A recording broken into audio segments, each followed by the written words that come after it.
start? Yeah. Well, welcome everyone. Yeah. It's lovely to see you and lovely to have so many of you from so many different places with us today. Yeah. Yeah. Glad you can make the journeys. Yeah. Next time we come to Europe, it might be in a place closer to where you live. We'll see. We'll see. We've got plans. We've got plans. Yeah. We'll talk about it on Sunday. On your way in, you might have seen that there's some posters up that we've prepared about God's Way, the projects that are going on. If you haven't seen them, you can see them as you're going out. They'll be on your left. And there's some information about the wipes, Down Under Wipes project, the No More Toilet Paper project, which is a follow-up from last year where we talked all about toilet paper so much, didn't we? But since then, we've started a new project in God's Way using all used materials, so recycled materials, to use wipes after you use your bidet. There's wipes you can use. So if you would like to touch and feel them, we'll put them back out on the display table in the breaks. They're very nice, and I find them multi-purpose. You can use them for lots of things, not just your bottom. Mm-hmm. Yeah, but that's been a fun project, and there's information out there if you want to make your own at home. God's Way is sharing the pattern, and there's been a lot of prototyping that's gone on with these wipes. And also there's the option to donate to receive some from God's Way as well. So, but there's information about all of that outside. Lovely. Lovely. We bought 100 of them. We did. Yeah. We did. We were the first customers, the first donors to the project. Yeah. Now, also on your way in, hopefully you received a gift of some books, and that's a gift from Jesus and I, which has been funded by donations from people in Australia and here overseas. So they are 4 volumes of the Paget messages. These are special volumes to us because they're ordered in terms of theme. Subject matter. Subject matter. So volume 1 has got a lot of very powerful truths about the soul and God's nature and prayer, and we're going to focus on some of those themes with you this weekend. But we hope you enjoy reading them because we find them very engaging in that way, because you can stay on the theme and get engrossed in it. So, yeah, we hope you enjoy that. We're going to refer to them quite a lot over the next 3 days. So, and there'll be some homework reading from them as well. Should you wish to do that. Should you wish to do that as well and participate tomorrow in particular. But also we will be occasionally referring to different messages when we present some material, just so that you can sort of relate what we're presenting to the material that you're reading. So we'll do that as well. Now, I think we should just get started. Is there any other announcements we need to make? Does everyone know where the restrooms are, the toilets and Hopefully when you... the WCs? Yes. And the other thing is we can't eat or drink in this room. You can drink water, but nothing, no other things. So we'll have a lunch break in a couple of hours, and there's the cafeteria out there, as well as there's a nice sort of garden area out to the side of this auditorium that we can use to have our lunch. Yeah. But if we can respect that, that's just about keeping the venue nice and clean and tidy. Yeah. You can understand why they want to do that, because it's such a lovely venue, isn't it? Yeah. Nice, comfortable padding for your bottoms. Don't go to sleep because of it. We had very hard bottoms last 2 weeks ago in England. So we've just come from England, and we arrived here about 7 or 8 days ago, but we had to move homes because our first home was full of mould and mildew and quite smelly, and as a result, Mary and I got quite unwell because of it, so we had to move. And so we've moved once already since we've been here, and we're still in a bit of a recovery zone, actually, Mary and I, from the experience. So I'm just going to have a cough because of it. I'll just do that. So you'll find us occasionally stopping to have a cough and a sputter and a drink and things like that, because we're just on the recovery mode, aren't we, really? Yeah. And we've had a lot of attack since we've been in Europe, and our hearts go out to you guys trying to listen to divine truth while you're under this kind of attack, because there's quite a lot of attack. In Australia, spirits, aside from spirits who come and attack Mary and I personally because of what we do, there's not a general sort of organised attack against what we do, because everyone's sort of more laissez-faire. They don't care really about what we do. Here it seems quite different actually, and so we have a lot of spirit attack while we're coming to Europe, like we did last time too when we arrived in Belgium. So we've had a very similar experience this year when we arrived here in Europe to the experience we had last year when we arrived as well. So there's a definite sort of attempt to stop divine truth being shared in Europe by spirits who are involved in that process. Of course, there's also a definite attempt from our spirit friends in the celestial heavens to do the opposite, to make sure it is shared. So, and that's what we know many of you enjoy these visits, so that's why we tried to organise this one. And we've come to this particular region because it just interests us, to be honest. It's a lovely area of Portugal, and also we feel that it has potential for the future, this kind of area in Portugal. But of course that depends a lot upon a number of different factors, particularly upon the people who are here and many of you actually too. So that's one reason why we came here, because we wanted to just see what it was like in the northeastern part of Portugal. And Mary and I, we're hopeful of getting a little bit of a trip across sort of to Spain in this region here too, just to check the area out a little bit in terms of noting some notes for what we'd like to see in the future happen in this region. But in the next few years, we may come back here or we may not. We're still deciding where we're going to go.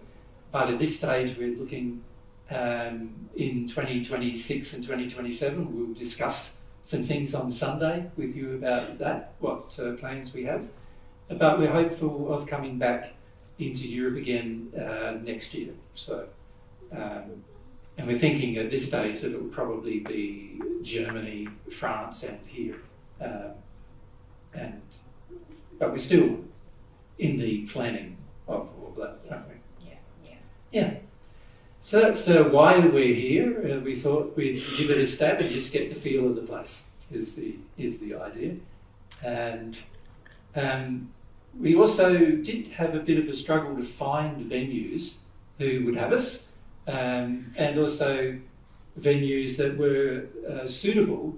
And quite a number of the venues that were suitable turned out to be like this, where there's sort of like an auditorium with a tiered seating. And that's meant that we've had to make adjustments to all of our equipment so that we can allow for multi-leveled recording and things like that. So you'll see up the back, if you turn your heads around, you'll see there's 3 cameras up the back.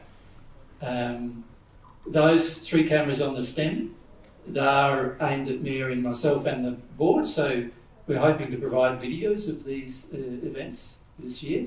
And this camera here is facing towards the audience, but it's only, as I said, in that area right there, in the middle triangle. So if you want to ask questions, that's the area you'll be needing to see if you want to do that. Could we just take a moment also to thank Nellie? Nellie and Dennis actually helped to find this venue. Yeah.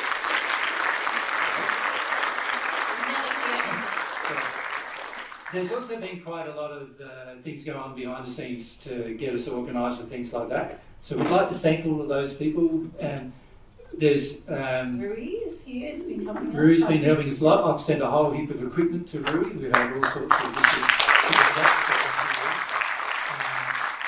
we've also had Tim and Simone. They brought your messages from England. The books.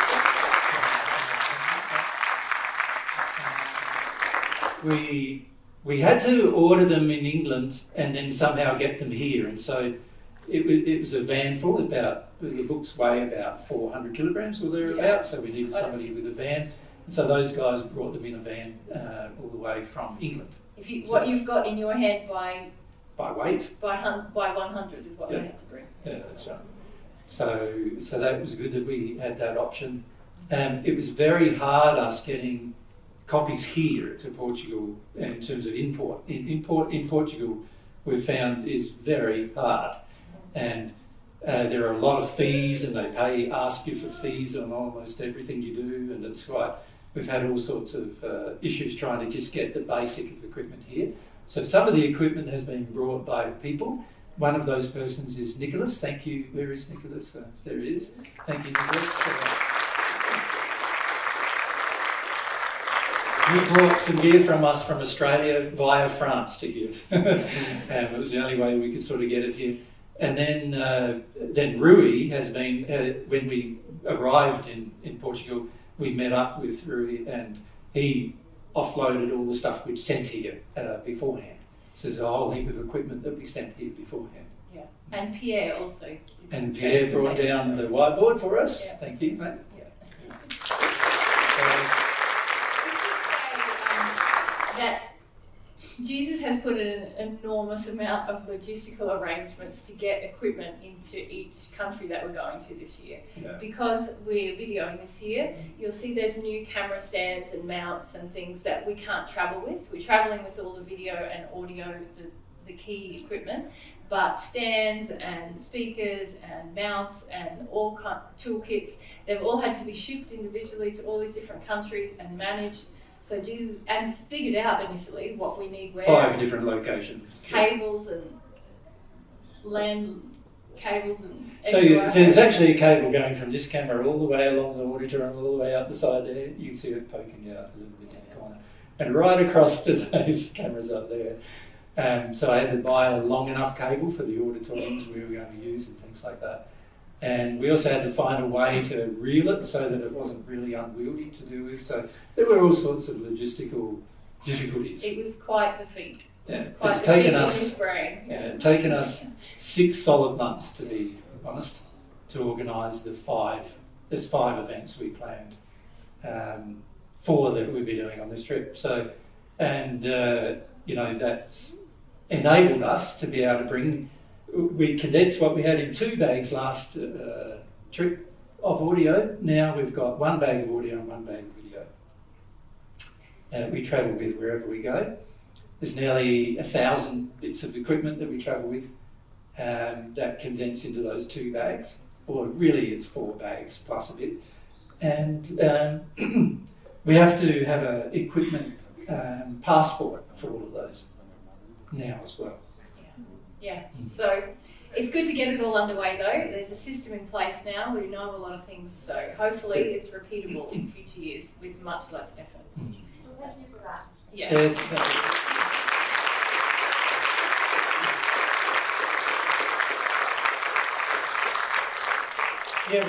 We've tried to do that because we're sort of hoping that it will be something we can replicate every year or so in each continent, and even if we might not be able to do it per continent every year, at least every second year is what we're aiming for.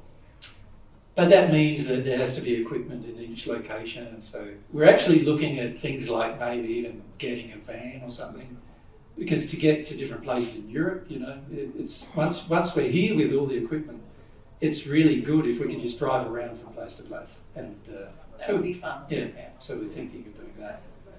So we're even considering looking at buying a second-hand van and a few other things like that at this stage to enable these events to continue to happen in the future. So that's our plans. Briefly, we'll talk more about that on Sunday though. The main reason why we wanted to get together with you is to talk about the most important subject on earth today, is what we really want to talk to you about. And so that's will be our focus over the next 2 days in particular. We also will probably do a bit of channeling with some spirits as well that we'd like to talk to while we're here. So you'll probably see a bit of that happening tomorrow as well. Yeah. That's our plans.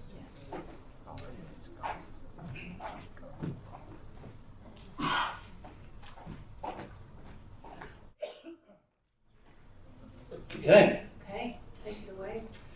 Let's get started.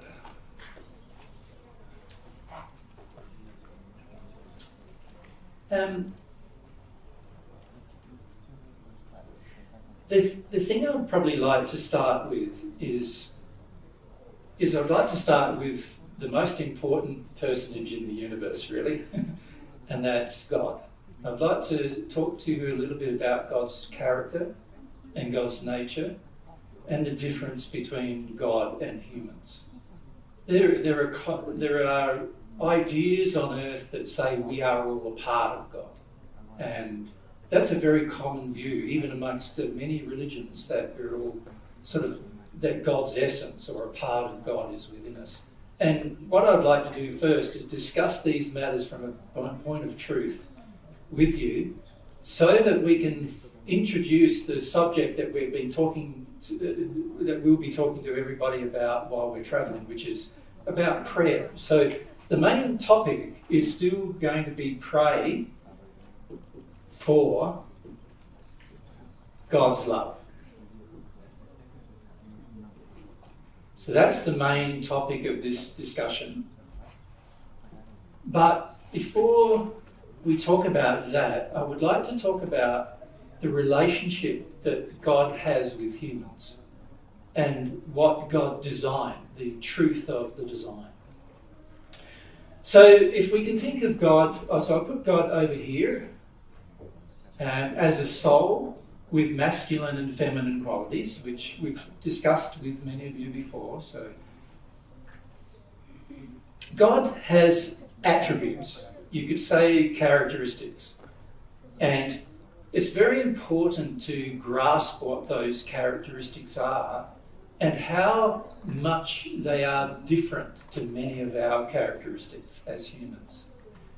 And the reason why it's important to understand the difference is, if you think you're already a part of God, then your desire to receive a part of God is going to be flawed. It's going to be influenced by the fact that you already believe yourself to be a part of God. But if you understand that God is a different entity and also has different characteristics to humans, in the sense that humans are very limited, so obviously one of the first things is that God is infinite. And this is a huge thing to come to understand as a human, to understand that God is infinite. That means that God has infinite qualities of every type. So infinite power, infinite wisdom, infinite knowledge, infinite love, infinite kindness, infinite compassion, infinite mercy. God has all of these things to an infinite degree. So every one of God's qualities or attributes has an infinite nature to it. It's a part of so every single individual quality, which is a part of the whole of God's soul, each individual quality is infinite in its nature. Not just God himself, but also every quality and expression God has is infinite in its nature. Right? And it's very important to understand that as a human, that we are like ants in comparison to this infinite being. And yet, this infinite being is offering to share with us things from God, from its nature. So God is offering to share with us parts of God's nature. And if you understand, if you sort of can grasp that we're, on one hand, we're sort of like this minuscule part of God's creation as an individual, and yet also the greatest of the creations, in the sense that we're the only one that can, by choice, receive a part of God's nature, then you begin to understand our relationship with the Creator. Right? So God, being an infinite being, has infinite qualities, whereas humans, so let's talk about our soul, So remember, our soul, which is one complete unit, which also has masculine and feminine qualities, our soul, for the most part, we are seeing ourselves not like that, like a whole soul, but for the most part, most people see themselves as halves, where you have your two bodies, right? So, feminine body connected to the dominantly feminine part of the soul. If the part of the soul is dominantly feminine, then of course the bodies will be feminine body being used. If the part of the soul is dominantly masculine, then it'll be a masculine body that is used. Two of them are created at conception. We've talked about this before for those of you who've come before. So we've got our physical body and our spirit body. Our physical body being the body we live in right now, but our spirit body is concurrently existing and concurrently having experience at the same time, and that is also a part of what we are carrying around with us right now, and that is connected to the half of the soul. So we've got our half of the soul, and of course not every soul looks like this, because you can have like both halves dominantly feminine or both halves dominantly masculine, right? So if both halves were dominantly masculine, then obviously the two halves would be masculine bodies as well, right? If both halves are dominantly feminine, then the two halves would be both female bodies, right?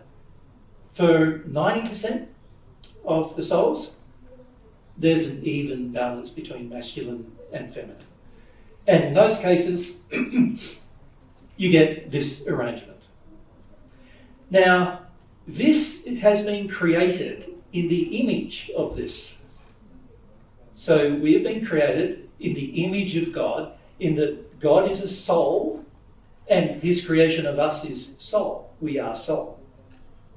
The bodies are just appendages to the soul. You could call them an attribute of the soul, an attachment to the soul. And those bodies are used or utilised only under certain circumstances. So in the physical world, obviously we're using the physical body. But in the spirit world, and also when you go to sleep, you're using the spirit body. When you die, the cord that connects those two bodies together breaks. So there's a cord, and we've talked about this before. It breaks, and in the process of breaking, you end up with the physical body dying because no more energy can be supplied to it from the soul. It dies, and now your dominant body you're using is your spirit body. But all of that is not infinite. It hasn't got the capacity to be infinite. God's soul is infinite. So I'll put that above. God's soul, infinite.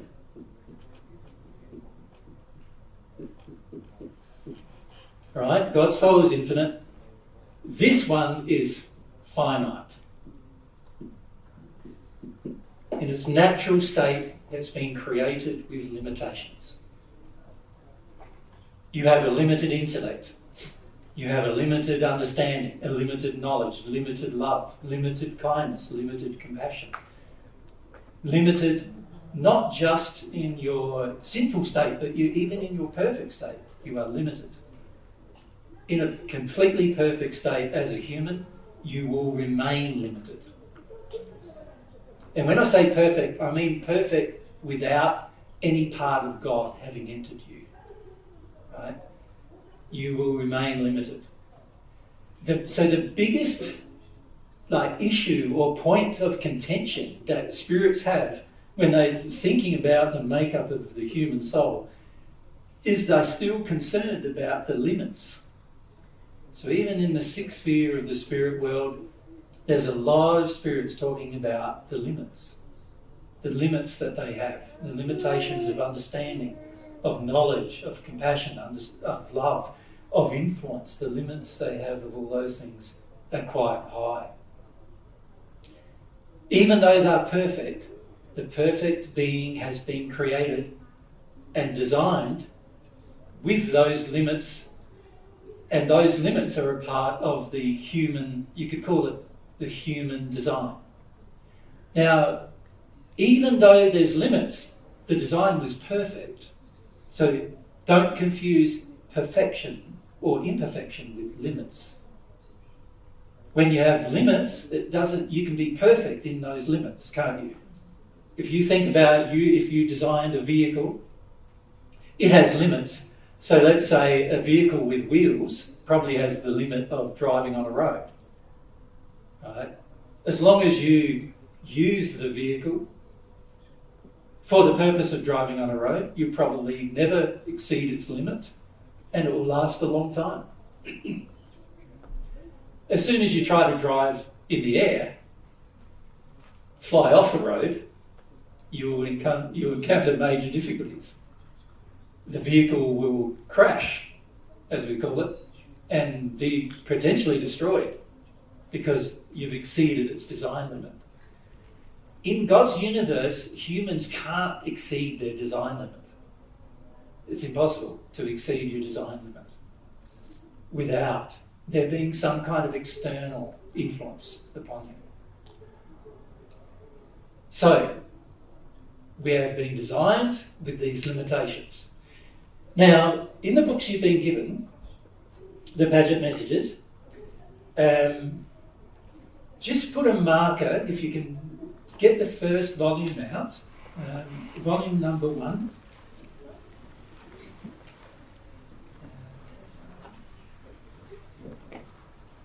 I'm just going to blow my nose. So volume 1, page 110 it is. Message from Jesus. Why the divine love of God is necessary for man to... Oh, you're still on, Jake. You've got to mute yourself now. Sorry about that. I thought I muted myself.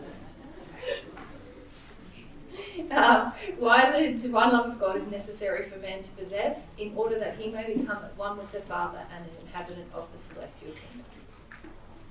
So in that message, there's a lot about these changing from the finite to the infinite. And there's a lot about understanding that we as humans have been designed with limits. Does that make sense? So I'd really like you to, tonight, put that down as something to read, that message. Yep. Okay, so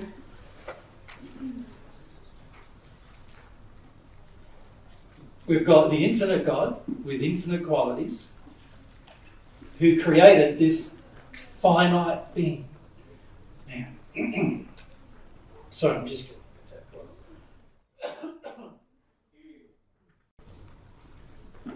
who created this finite being. You know you're finite, right? In your day-to-day life, you experience it all the time, don't you? Sometimes you wish you had more energy, but you don't. Sometimes you wish you had more love, and you don't. Sometimes you wish you could have more anger, and you don't. You know, there's a limit to every expression you have emotionally. We are full of limitations by design, even though we're the pinnacle of God's creation. There is a limit to our emotions, there's a limit to our intellect, there's a limit to our knowledge, there's a limit to our understanding. There's limits everywhere. And truly appreciating, firstly, that you're a limited being is a very important thing, because it helps you be modest. Do you know what I mean by modest? What I mean by that is that you understand your own limitations and you don't try to exceed them. That's the point of modesty. An example of that is, you know that your body is not capable of high impacts. In other words, if you could be hit by a car driving at 100 kilometres an hour, you know that if you have no protection at all, in that situation you are probably going to die. your physical body has been created with a limit, right? Your spirit body has also been created with limits. There are limits to what it can do. The limits exceed the limits of the spirit body. For example, if a spirit body got hit by a 100-kilometre-hour driving car, the car would go straight through the body. So it doesn't have the same limit as the physical body does, and that's why your spirit body doesn't die when you get hit by a car. It remains because it doesn't have the same limits. But it does have limits. And those limits exceed the limits of the physical body, but they are still limits. And then your half of a soul has limits as to what it can do. And even the soul in a combined state, in a union state, has limits as to what it can do. And all of those limits have been placed upon you so you understand how far you can go with your free will and where the limit of your free will stops. Does that make sense to everyone? Does anyone have any questions about that? About those limits? So we're good? Boris, you want to ask? The microphone, if we leave your hand up. So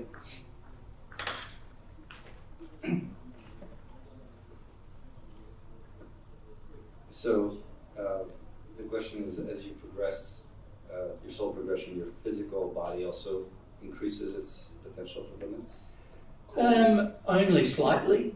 The more you progress on earth in your soul, your physical body is still bound by the same physical body limits. So in other words, if somebody hit you with a car driving 100 miles an hour, or 100 kilometres an hour, 100 miles an hour for you, isn't it, USA? Of course, your physical body won't be able to withstand that limit, no matter how well developed you are. Does that make sense? Yeah. And it doesn't matter how developed you are, you will not survive that, most likely. Make sense? If somebody cuts your head off, right? No matter what your development, you're going to die. Does that make sense? And there's no way of putting it back on. It is just way too complicated. Well, firstly, you'd have to have someone there to put it on, wouldn't you? But assuming that's all possible, there's no way to put it back on. There's too much information connected with the nervous system and all of the other things that connect on the cord. And the cord itself actually physically gets snapped, the physical cord. The one that I drew between the physical body and the spirit one gets snapped whenever your spinal column gets cut. So basically, you're dead. That's your limit. You've exceeded the limit of your physical body, no matter how developed you are. Yeah. And in regards to like growing back teeth or limbs or... Well, yeah, many of those things are possible, but only under certain conditions. So yes, the limits that we're currently experiencing in our physical body are not the actual limits. Yeah. Do you understand? Yeah. But many of us think they are, and so we live within extra limits that have not been imposed by God, but rather have been imposed by our own beliefs. You understand? But I'm talking about the perfected human also has limits. And no matter how perfect you become, in terms of how close to perfection of the perfect human you become, you will eventually hit those limits. So in the spirit world, in the sixth sphere of the spirit world, every single human there has hit the limit of how far they can develop. Right? It exceeds what we're capable of doing here on earth, but it's still a limit. Makes sense, thank you. Yep. So don't think, though, that you will somehow in your physical body be without limit altogether, like some kind of sci-fi movie. It's not like that at all. Your body will always have its limits. Yep. Another limit of your physical body is that you have to breathe. You need oxygen. right? That's a limit. Now, how much oxygen you need, well, that's debatable based upon condition. You can regulate your physiological functions based on condition and need a lot less oxygen than the average person would need to survive. But you still need it. There's a limit. Yep. Very important to understand that every part of you, your physical body, your spirit body, and your soul has limits. That's a part of being human. Even a perfected human has limits. Yeah. Anyone else? And down here on this side. And on this side. Yeah, I don't know if this is a strange question. That must be off. Let me just check. Yeah, that's I don't know if this is a kind of strange question, but I was wondering, what's the purpose of all these limitations on Earth? Is it like for education, or is it from God's perspective? good question, yeah. It's about your education. If you were given the same capacity you have in the spirit world while you're on earth, you would struggle to understand the differences between how to utilise every capacity you have. You need to learn how to grow into your capacities. So if you just imagine yourself as a child and you're crawling. Now, a child who's like 9 months old, or let's say 6 months old, if it could walk, it would do all sorts of damage to its own spinal column and its own muscular development. So it must firstly, for the development of its muscular system and its spinal system, it must learn first to crawl before it can walk. So you know that when you're a child, you have to crawl first, right? You're crawling and you're developing muscles all the way through different parts of your muscles that you haven't had developed before. And the act of crawling causes your muscles, doesn't it, to develop. It does a lot more than that too. It's your joints as well as your joints, brain. And also the synapses in your brain start firing to control your muscular system, because as a child, as you know, with a really young baby, its sort of arms just all flop all over the place, don't they? And they've really got no muscular control. Imagine if a baby just born was all of a sudden expected to walk. It'd have all sorts of issues and problems because it hasn't developed yet in order to have that capacity. So what we need to do, or what God did, was design a system where we grow into our capacity through process. And this process helps us sensorially, but it also helps us with our muscular development, our sensory development, our nervous system development, our internal organs develop differently. And all of those things must occur in order for us to eventually be able to be an adult standing up, walking, able to communicate and so forth. All of these different forms of development must occur. Now, if that didn't happen, you could see, even though you might have the capacity to do a lot more, you wouldn't know how to do it. And also, you could potentially damage the process of development to the point where, you know, you're trying to walk before you've crawled, and so all of those systems haven't been developed yet. And in the process of them not developing, you don't know the art of controlling your body. So these things had to occur as part of your design. It's a very clever design, actually, because it's an educational design where you grow in your own education abilities, your educational abilities. And if you think about when you're first born, you're not even aware of self in any sense. And if you watch a small baby, they gradually become aware of their physical self and then aware of the capacities of that physical self.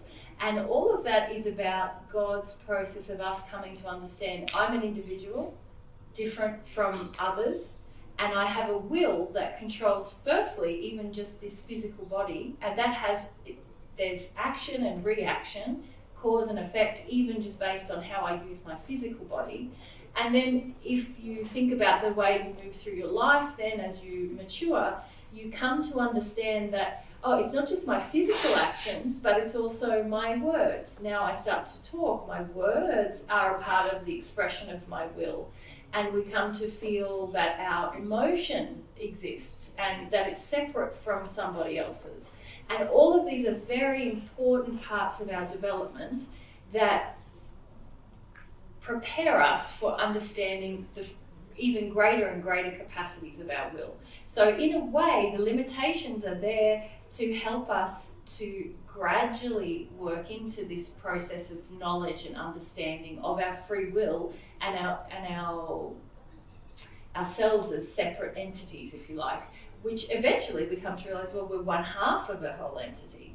And then we come to realise, well, we're also, and what we're going to talk about today, we're an entity separate from God that can relate to God. And all of these things, if you really examine our physical existence, and then as we move into our spirit existence, God has designed into that process some very beautiful ways that we can come to see, oh, my relationship to my human parent is and your relationship to your human child is also a way of us to open us emotionally and intellectually to the concept of a parent who loves us and a creator. And so the physical limitations are actually designed so that we go through this process gradually, which is very loving.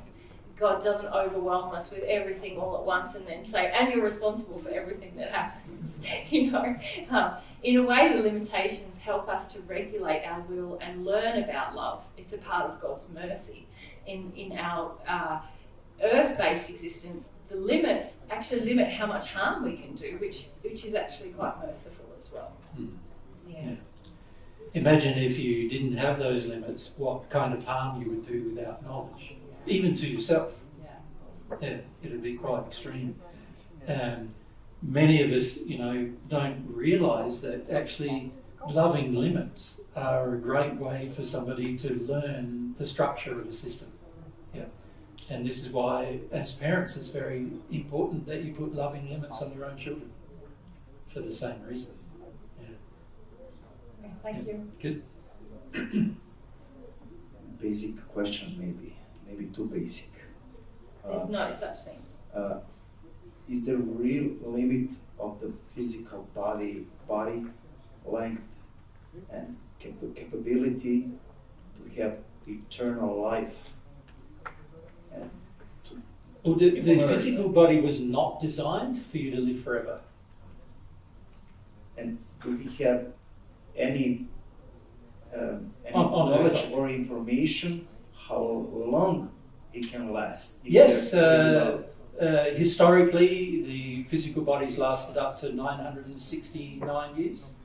That was the longest ever living person who ever lived. But everybody died. All the people historically have all died. But of course they had to be very, very close to physical and emotional perfection in order to live that length of time. For now, of course, our physical body is quite decayed in comparison to that, in the sense that a person who was 969 years old, Methuselah, you might know that name from the Bible. He has that reputation because he was the oldest person who ever lived. And you can talk to him as a spirit. And by the time he hit his 900s, he was sort of like a person in his 90s now, right? So he was feeling the limitations of old age. Yeah. When he was in his 800s, he was like a person in their 80s now. So you imagine that, you sort of go, how uncomfortable that might be, being in your 80s after being in your 30s. You think, well, there's a big difference between 80 and 30 in terms of what you can do. Imagine being in your 80s for 100 years. That would be a bit uncomfortable, wouldn't it? So it's not necessarily good. It's just, it took a long time for him to reach the age in which he passed. So it's presumed by spirits that, you know, you could live a bit longer than that if you had received God's love. And I think that's certainly the truth. But nobody on this earth has ever done it. So in the first century, I was at one with God and had a perfect body, but somebody else killed it. So, you know, at the end of the day, I only lasted 35 years, not thousands of years. And I didn't expect to last a long time. And also didn't really want to. Spirit world's better than here. Well, when I say better, once you've learnt the lessons of here, you want to move on and learn the lessons of there. You know, you don't feel like you're missing anything here anymore, because there is a wider scope of the spirit body, and therefore more you can do than what you could do here. So here, if I want to go from one end of the world to the other end of the world, if I don't know anything about the scientific principles of teleportation or other things like that, I must use a mechanical device such as an aeroplane to get there, which takes nearly 20 hours. It took us our flight from Australia to England on this trip. What a waste of time, sitting in an airplane for 20 hours. If you could get there like that, wouldn't you prefer that? Well, the spirit can. So you can see once you become a spirit and you like the idea, you can move around fast. Even on earth, you can move around fast. Just not everybody can see you, that's all, but you still can move around fast. You sort of like the idea of it. It's not like you're going to go back and go, oh, I'd rather go on a plane, when, you know, you could go there quickly just in your spirit body based upon your thoughts and feelings. So you can see that while there are physical limits on earth, once you become a spirit, you look back on your body that you had on earth and you sort of go, well, I don't know if I want to go back to it, because why would I want to? It's limited. It has more limits than the new body, the spirit body that I'm learning to use has. So why would you want to go back? You wouldn't want to, would you? So this whole concept that people have of like resurrection is an interesting concept, I find, because, you know, a lot of people think when I talked about the resurrection of the soul, which is a completely different subject, they now think that's about the resurrection of the body, and it's got nothing to do with it. And the reason why is that every person who becomes a spirit within a very short period of time, they don't want to come back here. There's too many limits that they've now grown beyond. Is that sense? So while you can potentially live on earth for a long period of time in your physical form, the question becomes, why would you want to? If you continue to grow, you probably wouldn't want to. And in fact, there's no spirit in the sixth sphere who wants to come back.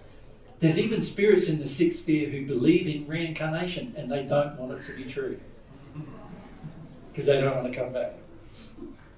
Right? Even though they continue to believe in a belief that would say they have to come back, they don't want to come back and they never have. Right? So that means if you have enough developed in love, that in some moment, if it's enough of this kind of life on the planet, we can somehow decide to not to reconnect with our physical body. Well, that many people who die already make that decision.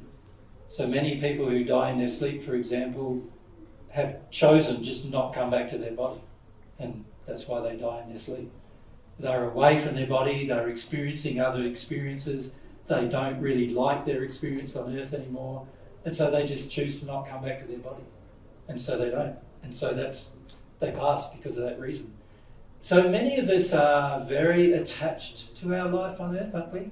Like, you feel very like this is it. Like, you got to string it out for as long as possible, that kind of feeling. Like, I've got to stay here. If I can stay here till I'm 150, then I'll do it. You know, that kind of feeling.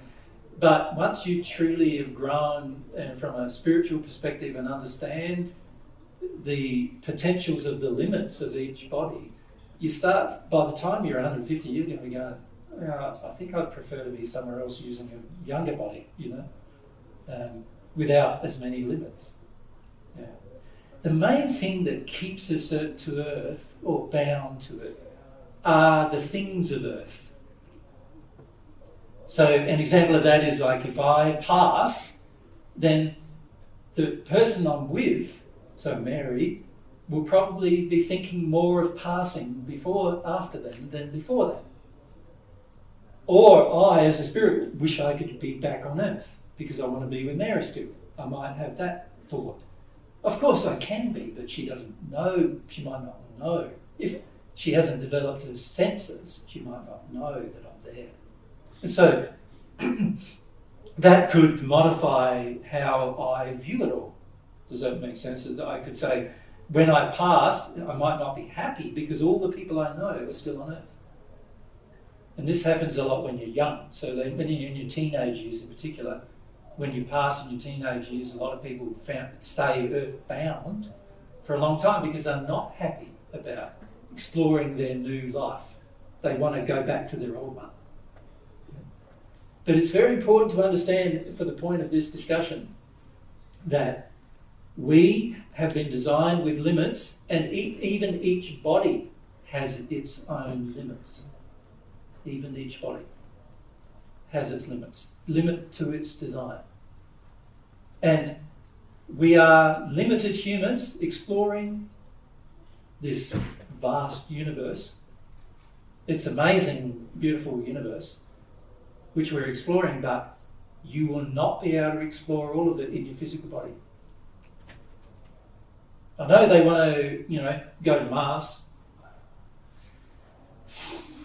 I don't know why. Because it's not like I've been there. It's not a very nice place. It's inhospitable.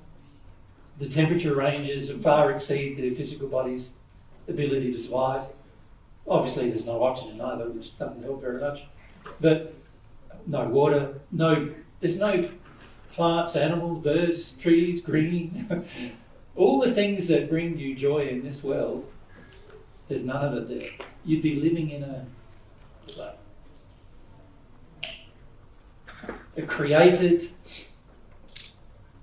capsule with lots more limits. Why would you want that? It doesn't make any sense to me. Like, a person in their spirit body can go and visit Mars, so wait till then if you want to visit Mars. Trust me, you'll visit it, like I have, and spend very little time there. Like I didn't spend very much time there. Mostly because it's, for the large part, just a rock and uninteresting. There's a few interesting facts about it that you can explore, but nowhere near the interesting facts you can explore in your spirit body with other things that you can see and explore. So why would you be limited to that? And you think about it, it's going to be potentially many millennia, and maybe also a physical impossibility for us even to move from light years away to other light years away in our physical form, because it would take a long time. Why would you even want to do that? You can do it in your spirit body whenever you want. So it doesn't seem to me to be much point doing it in your physical body with all these apparatus and all this restriction and the shells you've got to live in and the suits you've got to put on and you've got to wee in your own suit and things like that. It's just like, why? Why would you want to do that? You have to be bound only to the physical to want to do it. And once you understand that those limits are not there in your spirit form, you've got the ability to explore all of that at any time you wish. And many spirits do explore all of those things any time they wish. And so why would you want to then come back to a body that's limited? And it's very important to get the perception of this limit, I feel, because at the moment, many of us think, physical body, particularly when you're healthy, you feel like, I feel invincible almost, But you're not. and you've got limits. And to understand limits is a very important part, I feel, of understanding your initial relationship with God. Because here I am with my limits, he is a being without any. Right? Here I am, finite. He is a being infinite. Here I am with my limits. Here's the unlimited. Right? In order for me as a creature to anywhere approximate the unlimited, I need to receive something from outside of me in order to become more unlimited. This is a very fundamental, basic principle of your development. You will not be able to grow beyond your limits, your design limits, unless you receive something outside of you that is unlimited, unless you connect to a source that's higher than yourself. So when it comes to the expression of your love, for example, you will be limited. And you will not be any more loving than any other person in the sixth sphere unless you connect to a source of love that's higher than you. The same it goes with your knowledge. You're all limited with your knowledge. You will not have more knowledge than the person in the sixth sphere has obtained. You will not ever have more knowledge than that unless you connect to somebody who has an infinite number or amount of knowledge. Does that make sense? Yeah. It's very important to understand that fundamental principle. I have been designed with limits. Those limits do grow as we illustrated. You know, when you're a baby, they grow to become less limited when you're an adult. And then when you die, you're less limited again. That is also true. And in your spirit body, you learn how to use it, and so you become more unlimited by what you learn. And there's a feeling sometimes of, wow, I didn't even know all of these things were possible for me, but they're still limited. The limits far exceed what we have here on Earth, but they're still limits. You mean they're far less than what we have on Earth? You said yes. Yeah. Sorry. That's all right. I just got confused for a moment. The limits are far less than what we have on Earth. Well, yes, the limits we have on Earth exceed the limits we have in the spirit world. In other words, we're less limited in the spirit world, but we're still limited. Yeah. Any other questions? Come on. Just keep your hand up. So my question is about immortality. So in the about immortality, yes. So in the prayer for God's divine love, yep. There's a line that speaks to that when you receive God's love, you go from being mortal to immortal. What does that mean? Yeah. So if you think of, I think we need to probably have a discussion about immortality as a separate discussion. In the last 2 years or so, we've had a lot of fireside chats with people in Australia, and one of the chats we had was a 6-hour discussion about immortality, which we haven't unfortunately been able to edit to get up, so you won't be able to hear it until we find somebody to edit it. But and there will be future discussions about immortality. But the fundamental principle is this. You cannot become immortal unless you receive something that's beyond your limits. Now, God's love being an infinite part of God, once you receive it, can you see, you now, in order for you to die, your soul to die, you would have to also destroy a part of God's love, which is not possible. So in that regard, you become immortal. You're unable to be destroyed even by God. Before that time, and there's messages that talk about this in the Paget messages, before that time, God could decide, Gomo, you've finished the purpose for which I've created you, so now you no longer exist. God could decide that, right? Because you're a created being, and with its limits. And God could decide, well, you've now met all the criteria of, what I wanted you to experience, enjoy. You might have lived by that stage hundreds of thousands of years or millions of years, and by that stage you may be tired of living because you're tired of living at your limit. Does that make sense? There's a lot of philosophy on earth that talks about immortality and says, imagine if you were immortal but you couldn't have any more than the standard human experience. So imagine that for a moment, that you could live forever, but you can only have the standard human experience. That have to be on earth, and you can only experience the things on earth. Can you see, after some time, you'd probably get bored of it, wouldn't you? You'd become quite probably distraught, actually. Thinking, well, I can't go beyond this experience, but everything that I've done. And I've done it hundreds of times in hundreds of different ways, and now I've exhausted all the potentialities of what I can do. What do I do now? And if that was your only existence, can you imagine, after a while, that would play on you, wouldn't it? Like psychologically play on you, where you'd go, I'm just bored now. What do I do now? I've experienced everything. I've had 100 children, so I know what having a child is like. I've had, by that stage you might have had 1,000 children. And then that's, do we want to do that again? I'm bored with that. Some of you feel bored with that after one, but anyway. But imagine, and then you go, right, I've had relationships, but they're all the same. It's like they're all limited by the same limits. They're all limited with the amount of love that I have for the person and the amount of love I receive from them. That's all limited. My knowledge is limited because I can't learn anything beyond, out in the universe. I might seek for it, but there's a limit to what I will understand as well because of the limits that are being placed on the human intellect. That you'll hit a limit there too.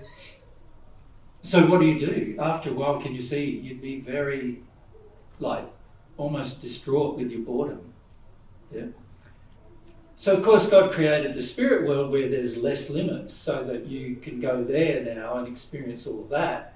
But of course at some point in your future there you might end up in the same position where there's a limit to everything you do, and what do you do then?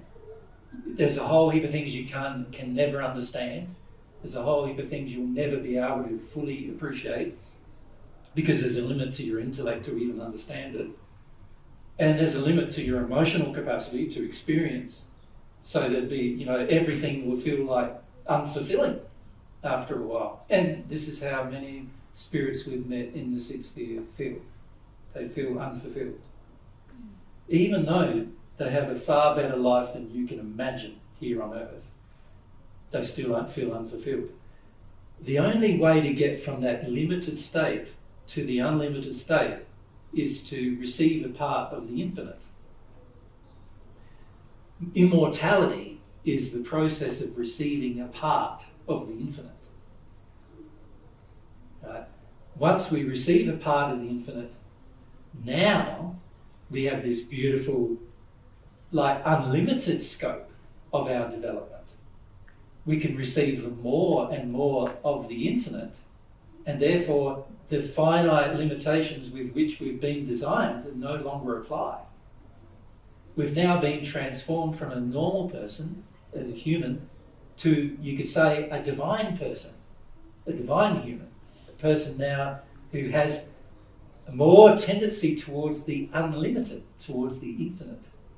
And a part of that is by receiving a substance from God, God's love, you have the ability now to enter this state where nothing, there is nothing that will be done to you or can be done to you that will destroy your soul's life. You're immortal. Okay. Yeah.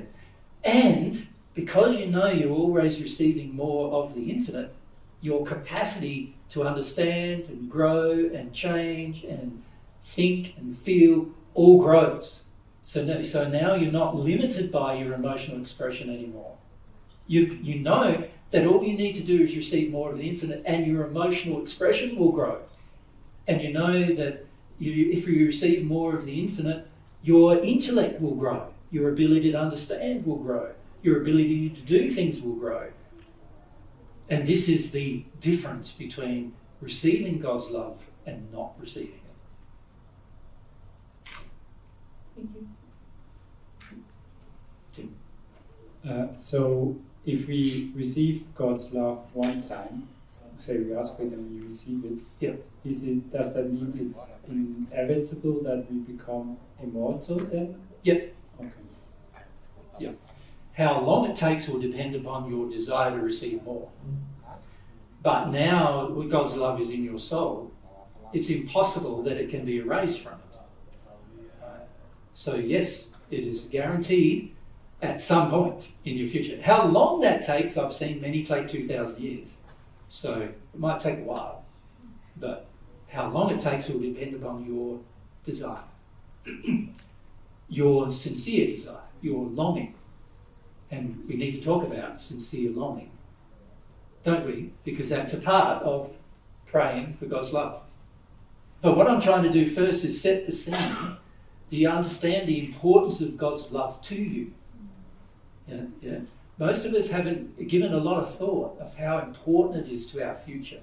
Here on earth, the average person just thinks, next week, next month. We struggle to even think about next year, really, don't we, for many of us? Who knows what's going to happen next year? 5 years, and most of us are, well, that's a long way away, might be dead by then. So most of us don't even think that far ahead.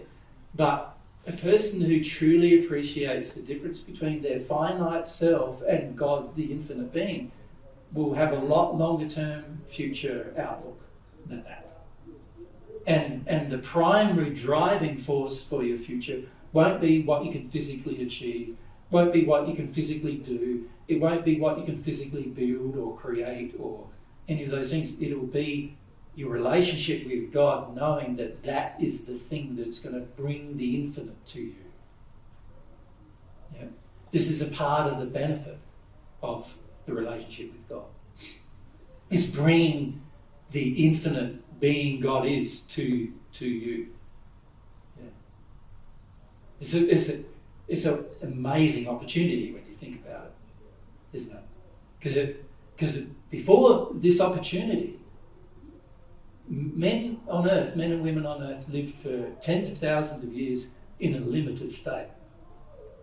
And unfortunately, because of sin, not just the limited perfect state, they ended up in a more and more and more limited state because of sin as well.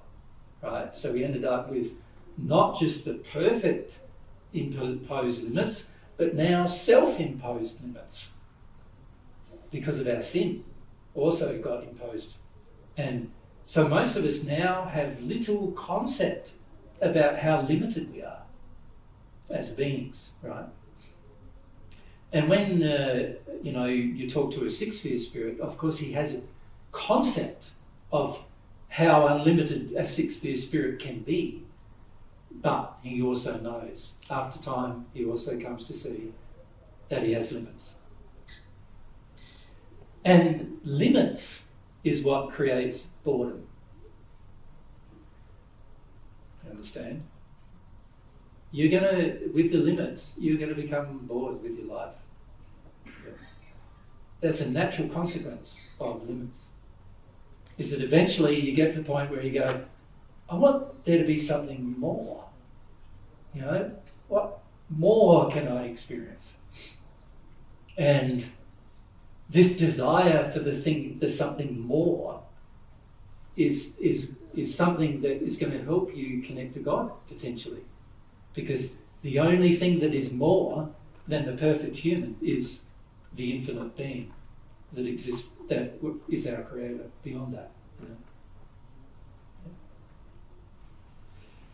Where do you want to go next? You go. And down here. Yeah, so, and down here. So, if we start with Henry first, sorry. It's similar to your question, but Yeah. do I understand then that if a person once received God's love, that person is no longer mortal? They're no longer mortal. No, they now have a part of immortality in them, and therefore they themselves become immortal. Now, your consciousness of your immortality doesn't happen at the first time you receive God's love. Right? And what I mean by that is that you grow into it. Just like, and so the more of God's love you receive to the point where you become at one with Him, now you are not only growing towards immortality or having a part of immortality in you, but now you know you are. There's a difference between feeling you are and intellectually thinking you are. Do you understand? If you think of it from a philosophical perspective, thinking, once I've received God's love, I have a part of immortality in me, right? Because God's immortal. Therefore, God's love being infinite means that I have a part of the infinite in me. But unfortunately, at that point, I still not grown to use it or understand it, or I don't know the extremity of it, how big it can get. I'm still stuck with my own concepts of the limitations I'm under. And so I don't yet feel that I'm immortal. Once you become at one with God, there's a change that happens. And this change occurs where you know you're immortal. Once you know you're immortal, can you see fear also goes completely? You no longer live by fear anymore. So the change between the two different states is the level of fear you're in. So what happens is the more of God's love you receive, the more the fear dissipates. Until the point where the fear is zero, there is no fear in you anymore. Right? At that point, which is also the point when you become at one with God, at that point you're conscious that you can feel your immortality. It's not just a philosophical concept anymore to you, it's reality. Makes sense? If I receive God's love, So just be closer with the mic. if I receive God's love, I might not feel immortal, but I would be.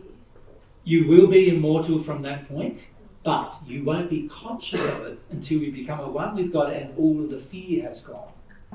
And this is why a person who's growing in God's love needs to learn how to get rid of fear. You need to learn how to release it from you to the point where you have none. Once you get to the point where you have none, now, as you receive more God's love and you become at one with God, you also have no fear at the same time. That transition of between the seventh and the eighth sphere is the transition of releasing all of your fears, and you have none left, ever. There's no sin left, because all of your sin is caused by fear. Right? There's no sin left, no fear left. You're now at one with God, conscious of the fact that there's nothing that can be done to you to harm you. So receiving God's love once is huge. Yes, just once. You know, if Mary and I, one of our desires is to have everybody on the planet receive God's love once. Yeah, just once. Of course, a person who receives it just once doesn't feel the benefit of immortality yet. You know, it's better if you can become at one with God, because then you feel that and you know, you know. And it's a very different space or state than just intellectually understanding the truth of it, because now you feel it with all of your heart, your emotion is all there. Yeah, but that's, yes, just once is enough to get you on the road to immortality. Just once. Great, eh? Thank you. Isn't that fantastic? Yes. Yeah. It's good news. Yeah. Is it possible to receive God's love and not be conscious of it? And it's something that it has been, but you weren't aware at the time. Well, it depends how you define conscious.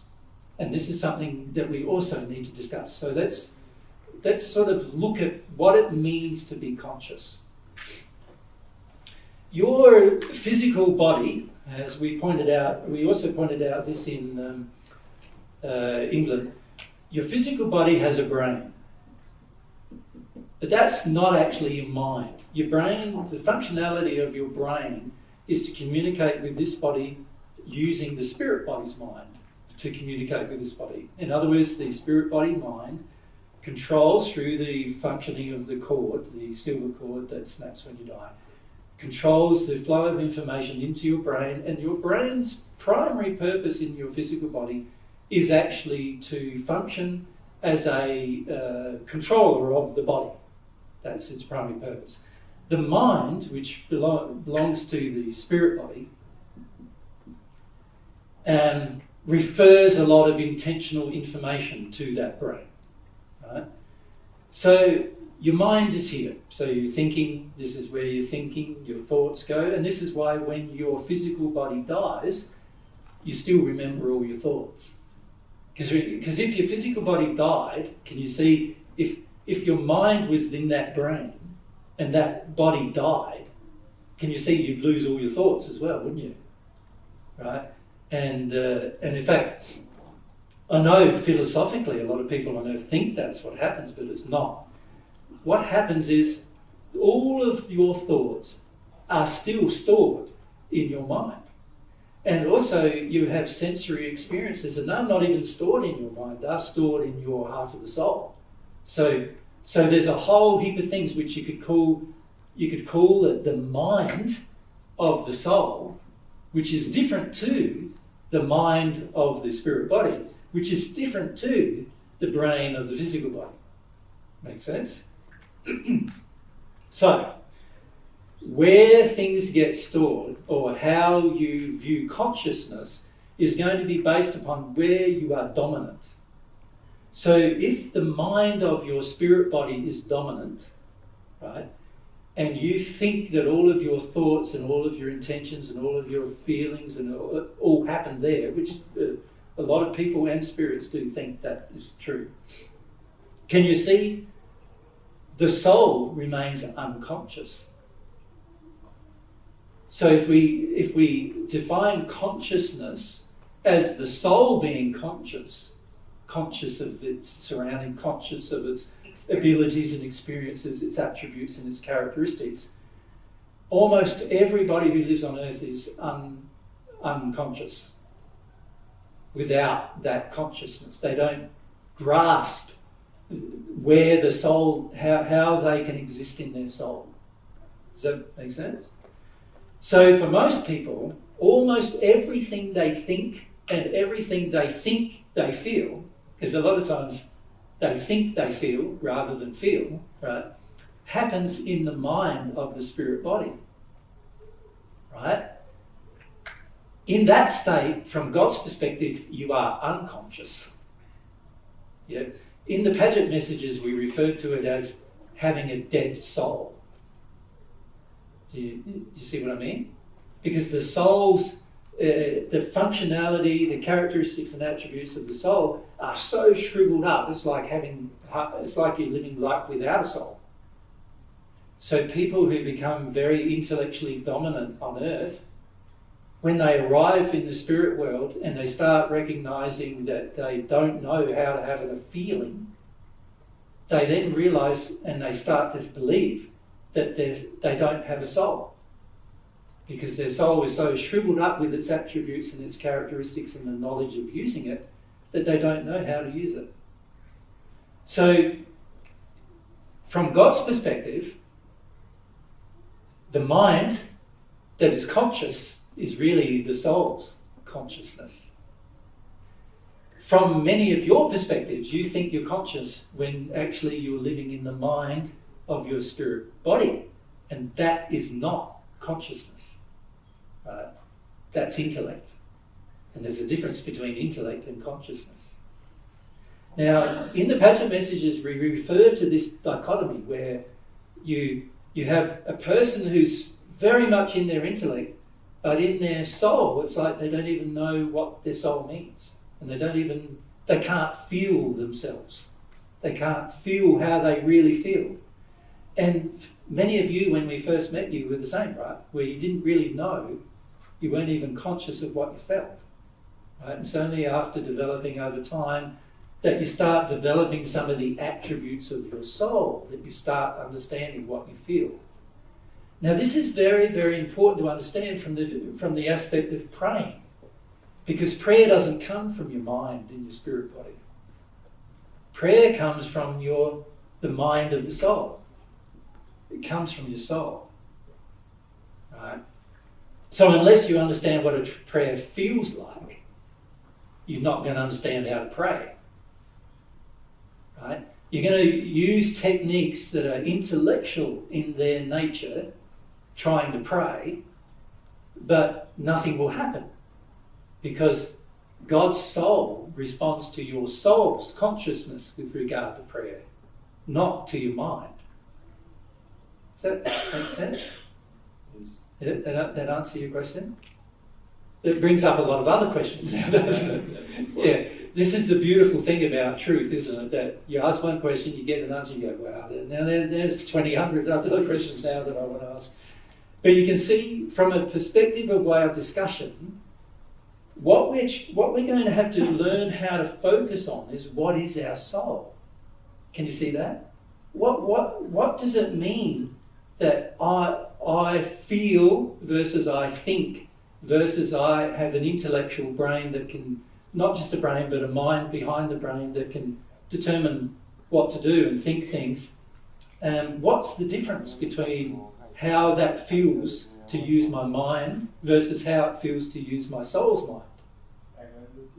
What is the difference between those two states? And this is something we need to come to terms with if we want to pray. We need to come to understand what does prayer achieve and where does it happen? You know, for a prayer, for God's love to happen, it has to happen from our soul, not from our mind. So now we've got to understand the difference between our mind and our soul. Well, what's the difference? Yeah, because I've had some experiences maybe 10, 15 years ago where I wasn't praying, or say. Or you didn't think you were praying? No. Yes. I had longings and I had deep emotionals, but yes. I wasn't praying to get them. That's right. So there are many times, you'll remember in your own history, even many of you, that you've had times when you didn't think you were praying and you didn't think you were thinking of longings, but in your soul you had them. And many of us are very unconscious or unaware of the true longings of our soul versus the intellect and what's happening in our brain. This is it's really funny to reflect on these things because we're so intellectually and mind dominant, the majority of people living on earth are, that we even say, even in your words, you said, I was having longings, but I wasn't praying. Because my mind says I didn't say pray, but your soul actually was praying. And this is... And in fact, having longings is the definition, God's definition of prayer. So this is where what Jesus was saying about when we come to feel what prayer is, as opposed to having an intellectual concept of prayer. This is a very important part of our progression, when we come to feel what prayer is, rather than think I need to pray or think I'm going to pray. So yeah, we can talk more about that as we go on. Thank you. Yeah. You want to say?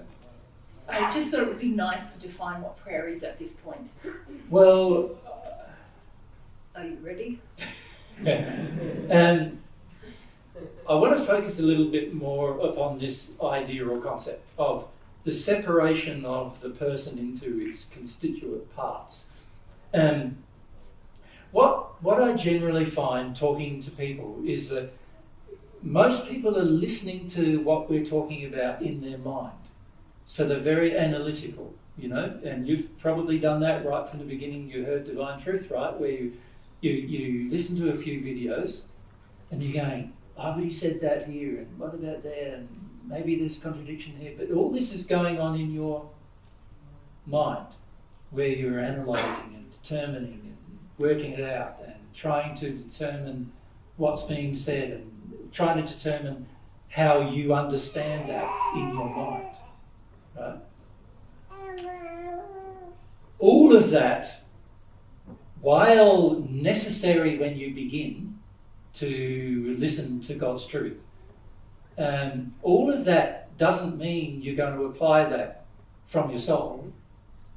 It just means that you've heard it and you've processed it in your mind.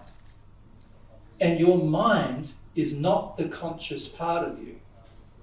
And the problem for many humans is we all think it is the conscious part of us. We've been taught that it is, right from our young age. You think about a university such as the one we're at here. People come here to develop their mind. So they develop in a course. Let's say you choose a course like engineering. You develop it using your mind.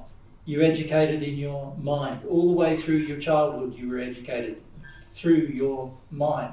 In fact, whenever you became emotional, what happened?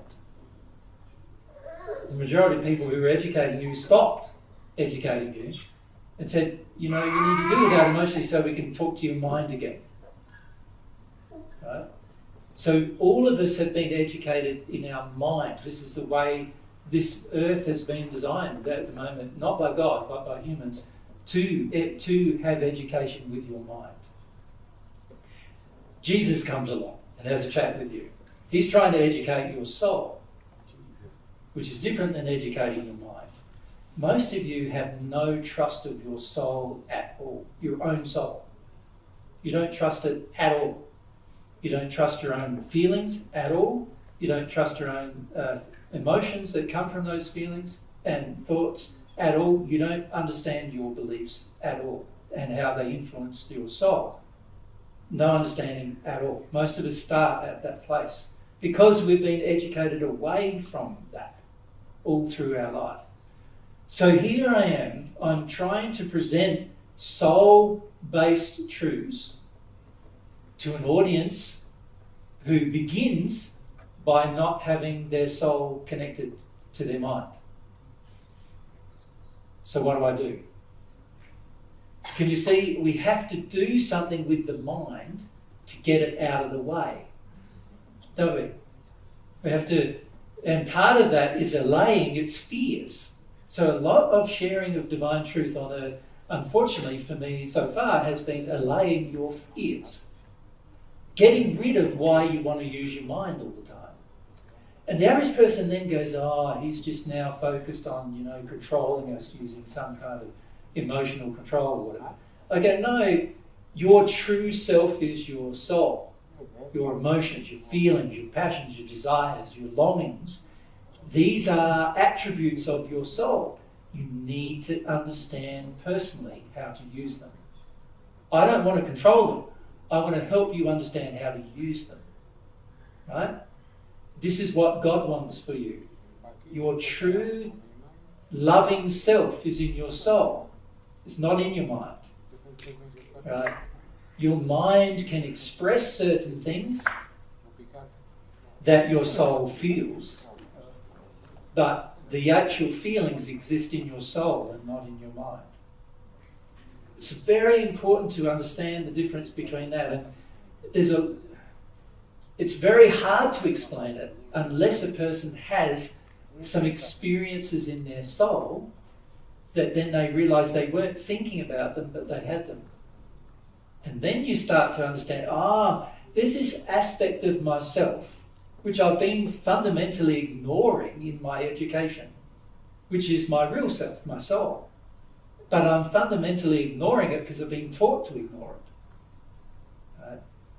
Now, the beautiful thing about prayer, which we'll define in a minute, is that it causes you to open up your soul. In other words, to open up the faculties of your soul.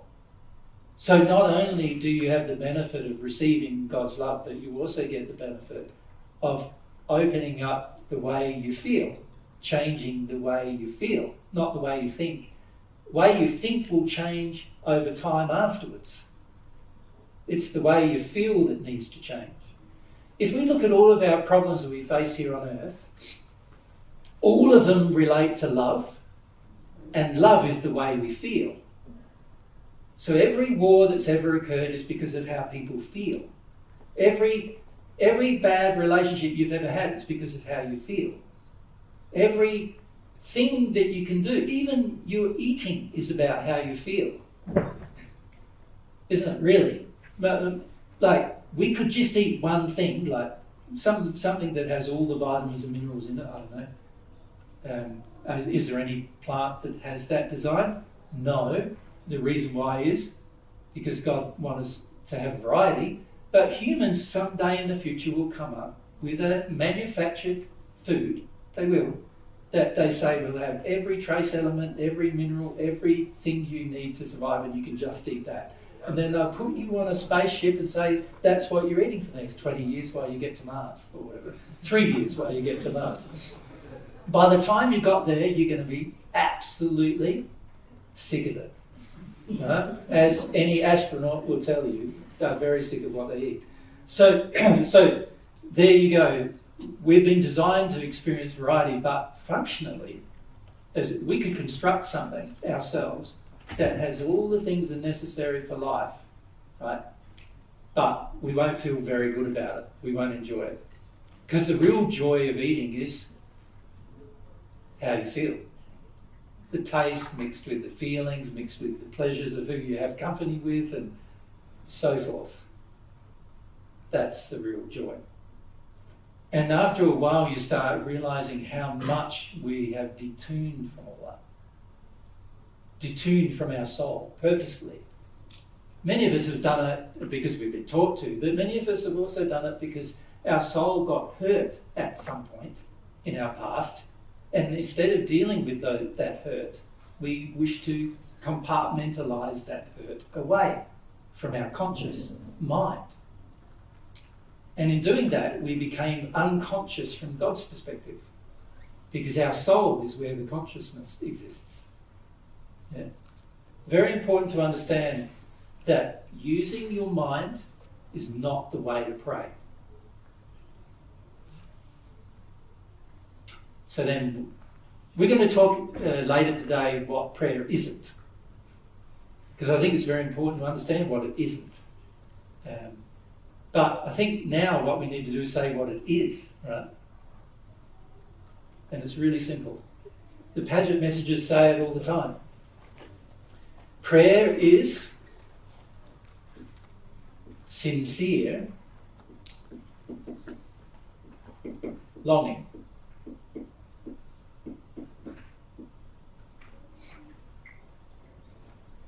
That's all it is. Sincere longing. So if we say pray for God's love, we're saying have a sincere longing for God's love. That's all we're saying. So the whole concept of prayer is all about sincere longing. So I suppose the next question becomes, well, what is sincere and what is longing? Doesn't it? If we've broken it down into those two things, what is sincere and what is longing? What does sincere mean and what does longing feel like? What does sincere feel like? We need to probably talk about that, don't we? Can you see that? Okay. So you tell me what sincere is. I'll write down. We'll focus on sincere first.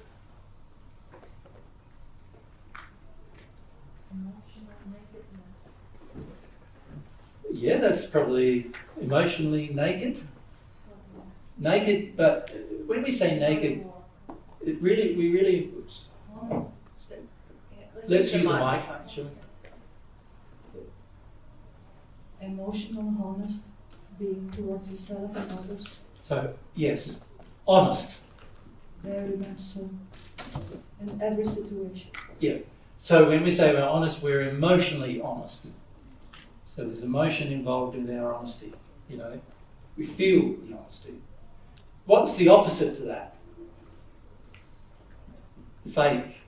What else?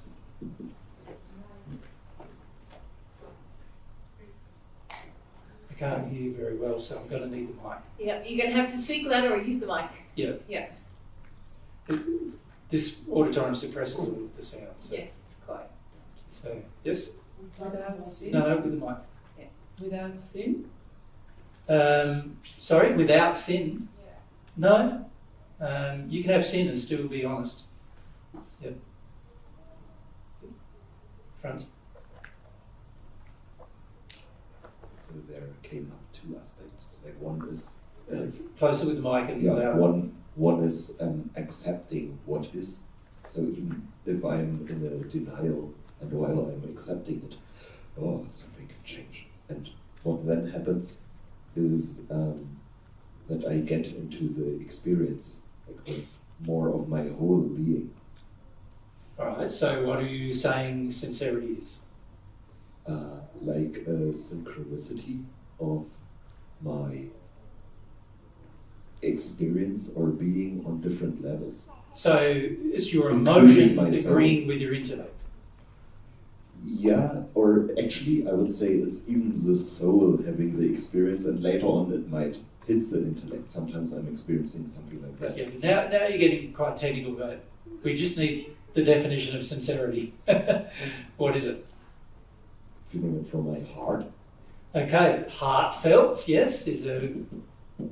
And you also mentioned some other things there about acceptance. So it's a lack of resistance to the state of yourself, an allowance and an acceptance. Yeah. So sincere is accepting reality, could you say? Like, Or starting to open up to reality. Even that is kind of, I find, rewarded. yeah. So accepting what is real, or you could Seeking say what is real. Or you could say accepting the truth, couldn't you? About how you feel, rather than just trying to create a facade about how you feel. This is the truth of how I feel. Now I'm being sincere. So if I'm angry and I'm making out I'm not, and behind I'm angry, can you see I'm creating a facade? That wouldn't be sincere, would it? But if I'm angry and I'm being angry, and I'm angry, now I'm sincere. At least I'm angry. I'm not sincere about my sadness, because obviously the sadness is driving the rage. But I am at least sincere about that I'm angry. I'm not in denial that I am. Right? So you can see there's degrees in sincerity, isn't there? How far you go with it. Absolutely. So an example is, I could go, well, I feel angry, so I'm going to be angry, right? And that's sincere. Well, it's not really sincere to the degree God requires, because anger is what is over the top of your fear and your sadness. So unless you're feeling some fear and sadness, and fear, by the way, isn't sincere either, right? Because fear is false beliefs being expressed. And that's what I refer to as well on the different levels. So it's more sincere to connect to the hurt self layer than totally denying it. And it's even more sincere to connect to the truth self while perhaps feeling still some of the... Yeah, I sort of have a different view than you there. I don't sort of see sincerity as graduation. I sort of feel you are sincere or you aren't. Okay. So if I'm angry, I might be being sincere about my rage, but I'm still not sincere. From God's perspective, I'm not sincere. If I was sincere, I'd be feeling my sadness. Then I'd be sincere. But sometimes even your sadness, feeling that's not sincere. So example is, you don't get what you want, so you're sad. Well, that's not sincere. There's a different, you can see, just because you're feeling something, it doesn't mean you're sincere. The feeling has to be in harmony with truth to be sincere. God measures the sincerity and that harmony with honesty and truth. Not yours, God's. God's truth. So you might feel sad and you think you're being sincere, but God's going, you're not sincere yet. Right? You're not sincere because the thing you're sad about, you don't even have to be sad about.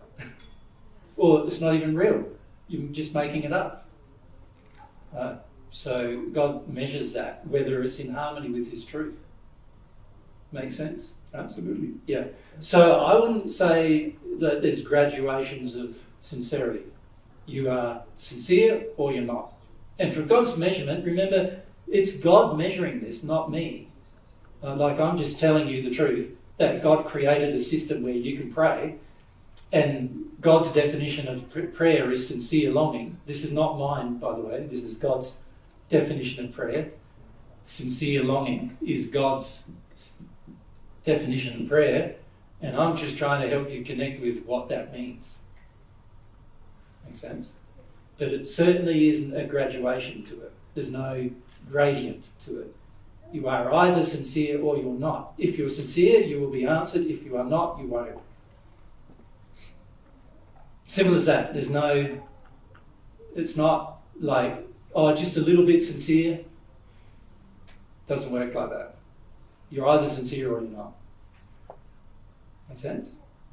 I know many of you would like to believe that you can be a little bit sincere. And people who want to believe that generally want to believe that because they don't want to be all sincere for whatever reason. But yeah, it's not true from God's perspective. You're either sincere or you're not. In the moment, you know what I mean. You're either sincere or not. Yep. Yep. Next paper. If we go behind you to Brian, and across to Dylan. So straight behind the front. Perseverance. Perseverance. Oh, why is that sincere? Because it's not sincere if you only do it once.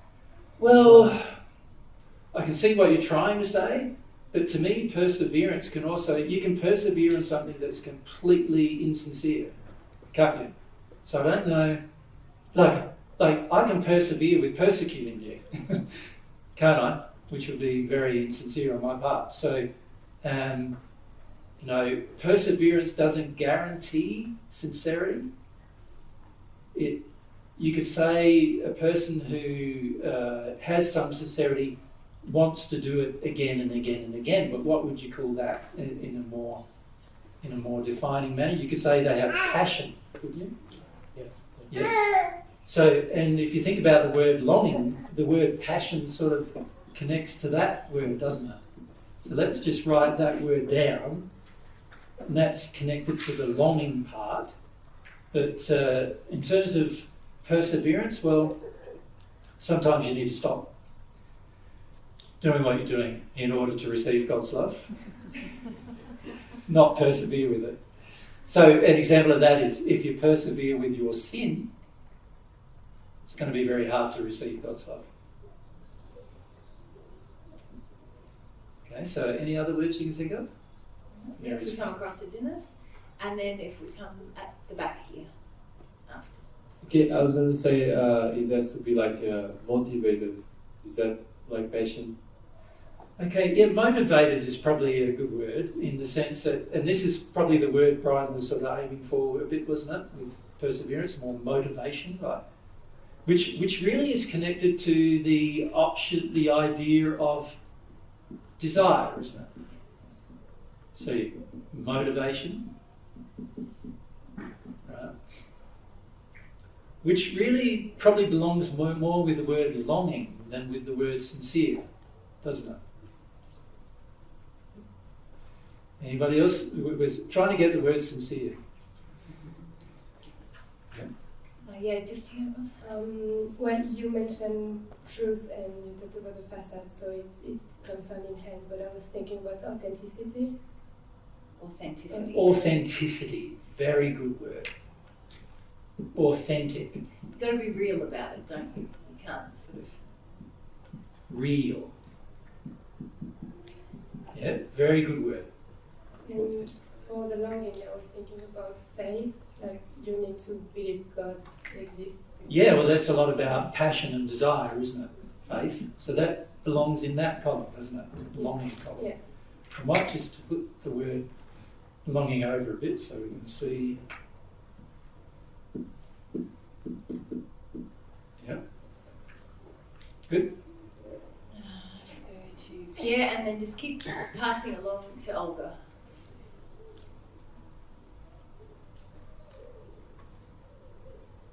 Emotionally open, like humble, would that be?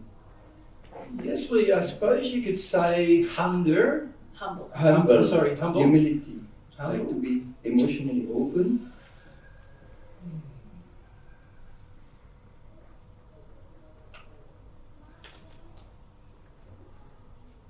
Depends how you define humble, doesn't it? Like a lot of people define humble as lowly, and that wouldn't be the word we would use here. So I've defined the word humble as being passionately desirous of all of your feelings. But you could say another alternative to that is being authentic with your feelings. And so I would define authentic feelings as being humble. Does that make sense? And it's really feeling what I really feel and not what I want to believe I feel. Of course. Yeah, I understand where you're headed with it. Yeah, and that gets down to, do I want to use my mind to think I want to go there, or is it something that I just really need to go towards and it's already there? You know? Yep. Can we... Any So more? if we pass along to Olga. then? Olga? Same? Same. Yep. Yeah. Yep. We come down to Ivan and then Tim. And Tim. Over here. Tim's first. Integrity. Integrity. Very good word. It's a good word. What does it mean? Well, your longing needs to have, you need to have integrity in your longing. It's an interesting word to try to define. It is. Yes. Yeah, I agree with you. But Yeah. I'm just trying to help other people with maybe English is not their first language. Yeah, it's a solid foundation behind it. You stand behind what you want. Yes, Yes. It's a feeling that you back it up with all of your feelings, isn't it? Yes. When you have integrity. There's no part of you that's separate from that feeling. It's all of you. Yeah. Now, hang over here. How is sincerity connected to consciousness, level on which I'm conscious of something? Because I can be sincere only on level which I'm aware of something. Yeah, that's a good point. Is it connected or is completely disconnected? It's very connected, yes, because remember, God's measuring your sincerity based on what's in your soul, not what's in your mind. So you can be conscious in your mind of a thing and yet be completely insincere about it at the soul. An example of that, many of the men we meet are conscious of the fact they don't treat women well. Like, in other words, in their mind they know that they don't treat women well. But in their soul they want to keep treating women badly. So in their mind's going, I know I don't treat them well, I've got to try harder to not treat them so badly. But in their heart, their true feelings, their sincere feelings are, I want to treat them badly. So they're not really conscious of it. Correct. Of the treatment. Well, they're obviously aware in their mind, but they are not sincere yet about what's in their soul. Because if they could feel what was in their soul, they'd feel like, no, I know it's bad, but I want to do it. Do you understand the difference? So from God's definition, no, not conscious. Yeah. But there is a process Of awareness. in this limited physical state of gaining awareness. Yep. So there's some intellectual awareness, which is potentially, if the person is sincere, going to help them to become more conscious, like truly conscious, but they're not, if they are denying it in their soul, in their feelings, they're not sincere on that issue and they're not conscious. So a sincere person would say, okay, I'm doing the treatment like this and that, and I'm sincere with it. I know I'm doing this or that. Well, even there it's interesting because from God's perspective, sincerity is I feel I am doing that, not I know I'm doing that. It's sort of like,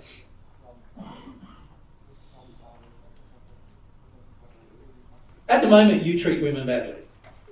So I'll bring it to you. Like, at the moment you treat women badly. You think you don't. Right? In your mind you're thinking, no, I'm a good guy. I do good. Right? But in the feeling, there's some very strong feelings in you about how you would like to treat women. You want to dominate them, you want to control them, you want to keep them under a level of control. You have sexual purposes that you want to use a woman for. These are your true feelings, but in your mind you're unaware of that. So you're right. You need to have firstly some level of awareness, at least in your mind, that something's happening. And if you don't have that, then how are you ever going to be sincere in your soul if you can't be sincere even in your own mind? Right? That is true. But sincerity in your mind, from God's perspective, is not sincerity of the soul. So you can be sincere. So this is something that we've done with experimental with guys in Australia. We've talked to them about their treatment of women. In their mind, they now realise, because of the evidence that we've presented based upon their life, they've now realised that, yes, I can see that is treating women badly, here in their mind. But they still do it. The very next day they go and do the same thing. And the reason why the very next day they go and do the same thing is that the level of consciousness in their mind is not God's consciousness. God's consciousness is, no, you've got to be aware you do it in your soul. So basically, you feel the damage you are doing. So you sort of... And also the desires you have. Yes, Tejo. Yes, the desires you have to do it. And you're honest with that. Sincerity is being honest about that. Not just... see, what most people do is they create an illusion in their own mind so they do not have to admit things to themselves emotionally. So in other words, the average man has created this illusion that he treats women nicely, when the average man does not treat women nicely. He treats women badly. So in his mind, he's created the illusion because he wants to believe it. So what is the process of changing that? What is the process of, so intellectually we see that, then? Just hold the mic closer. Intellectually we see that. So Yeah. what's the process of changing that? So we see intellectually, understand that that's the thing that's happening, and then what? Well, firstly, it's very important to understand that seeing it intellectually doesn't help you very much. It's and in fact, it can create an illusion that you're dealing with it when you're not. Right? So firstly, we've got to be humble enough to see that just because I can intellectually acknowledge something to myself, it doesn't mean I'm humble, and it doesn't mean I'm sincere, and it doesn't mean I really see it. Right? That's the very first thing that needs to occur. I need to open up my soul to what I'm doing. So remember I drew the soul versus the mind just before. I need to somehow allow my soul to feel what I'm doing rather than to allow my mind to think about what I'm doing. Right? So the answer to that is there are certain beliefs that you have and certain desires that you have to not know. And you've got to address all that. you have to deal with. As soon as they're gone, you'll feel. You'll feel. So basically, to open myself towards feelings, that through time develop that kind of facade that is like that. It's essentially breaking down your facade. Yeah. Not developing it. You want to address the feelings that developed facade like that over time. Why the facade came about. Yeah. Yes. You need to know why it came about, certainly. Yes. And in fact, if you think about sincerity, the word facade is the opposite of sincerity, isn't it? You can see that. Yep. The word facade means fake, doesn't it? Presenting a fake. You know, you could say the opposite in sincerity is hypocritical. And what that means is, like, if I'm presenting something to you but I'm acting differently, then I'm obviously a hypocrite. So the problem is many of us would like to believe we're one thing with our mind, but actually our day-to-day life proves that we're another thing. And what really helps us jump that gap, because in reality we are what we are from the soul. So like even the prayer is the sincere longing, and it's the soul thing, it's the soul's mind. Yeah. But we are not in the soul mind.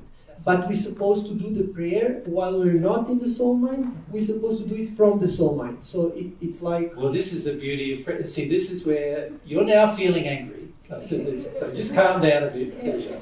You're frustrated, right? Oh, definitely. Yeah, and that's anger, right? So that's okay. I understand your frustration. And in fact, many persons we have this discussion with, particularly many men, get very frustrated about the whole concept, right?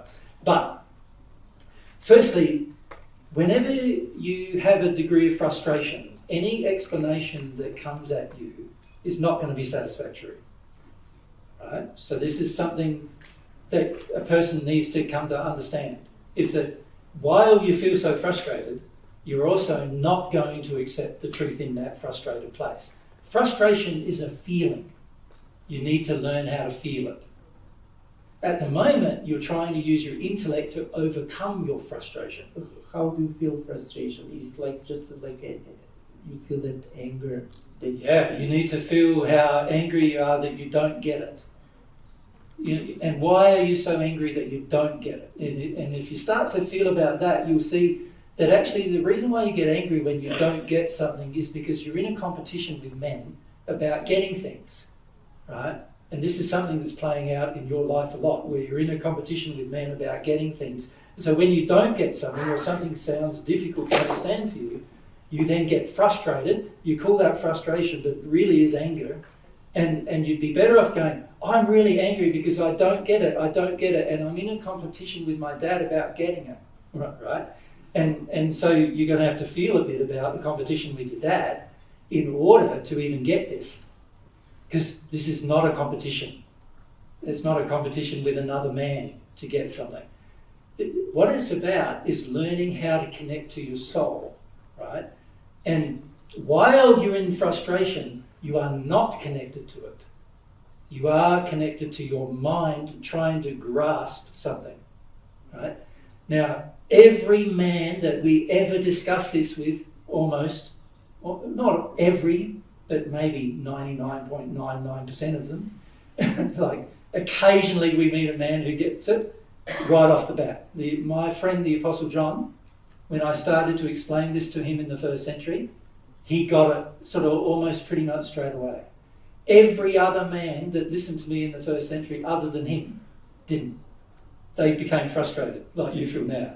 And then they try to understand more with their mind, not understanding that in that place, I'm now just in the competition with Daddy trying to get something. That's why I'm angry. And you don't need to be angry about this. You need to breathe, calm down, and then we'll have a discussion and let yourself feel as you're having the discussion. You follow? I'm trying to understand, like, to feel basically anger. That's definitely... No, feel why you're angry. You don't feel your anger for a start. You call it frustration when it's anger, but you're not feeling why you're angry. You're angry because any time in your childhood when you didn't get something, you were punished for it. Any time in your childhood you were in a competition, your dad set up a competition with you. Any time you didn't get what he was saying, you got punished for it. Any time you didn't understand, you got punished for it. You're worried, you're afraid that you might get punished for not knowing. God's not like that. He's not going to do that with you. And also, He's not saying to Dijon, you don't get this, Dijon, so I'm not giving you my love. He's not going to do that to you. He's not going to punish you for not understanding. He desires you to understand, but you're not going to understand while you're in the competition with your father. You're going to have to work through that emotionally first. Right? This is why you're attracted to bodybuilding and fitness and all of these other things. These things are to prove yourself to Dad that you're better than what he thinks you are. Right?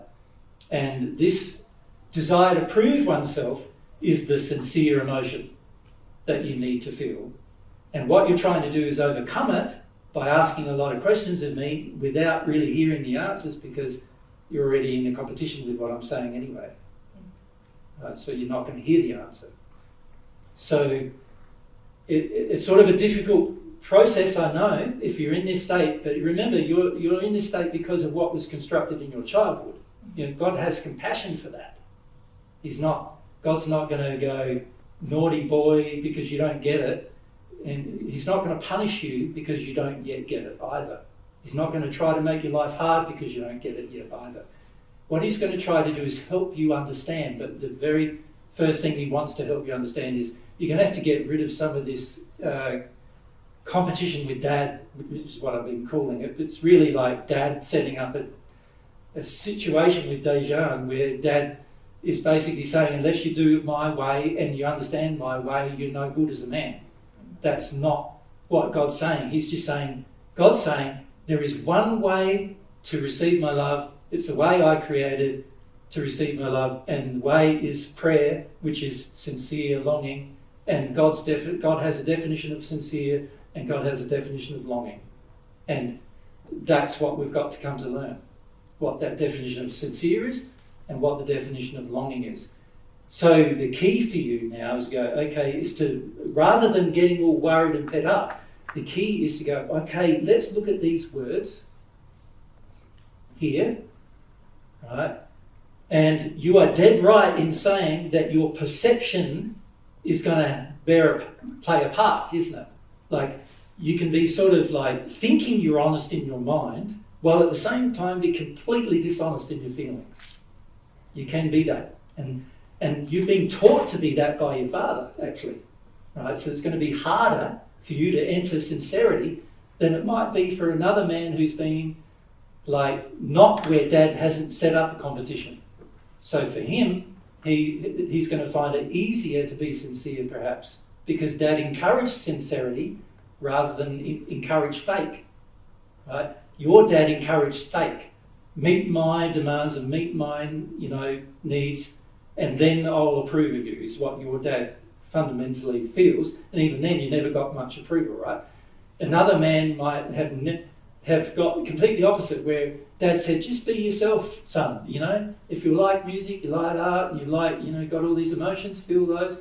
And if this other man then is presented with the word sincerity, he won't have as much strife with it, because he hasn't been encouraged to create fake. Do you understand what I'm saying, Dejan? Yes.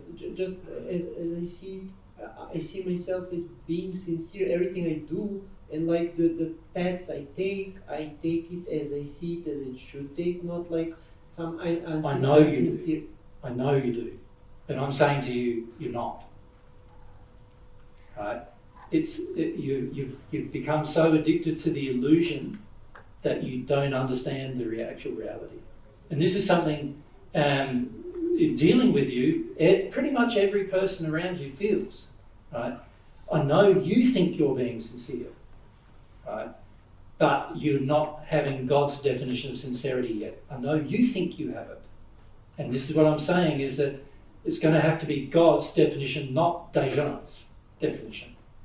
And your definition is based upon what's happened to you. And and I'm trying to describe for your sake, and also for many other men in this room's sake, because many of them have the same problem of what's stopping them from being sincere. And a lot of times it's an addiction to a image, which you now have.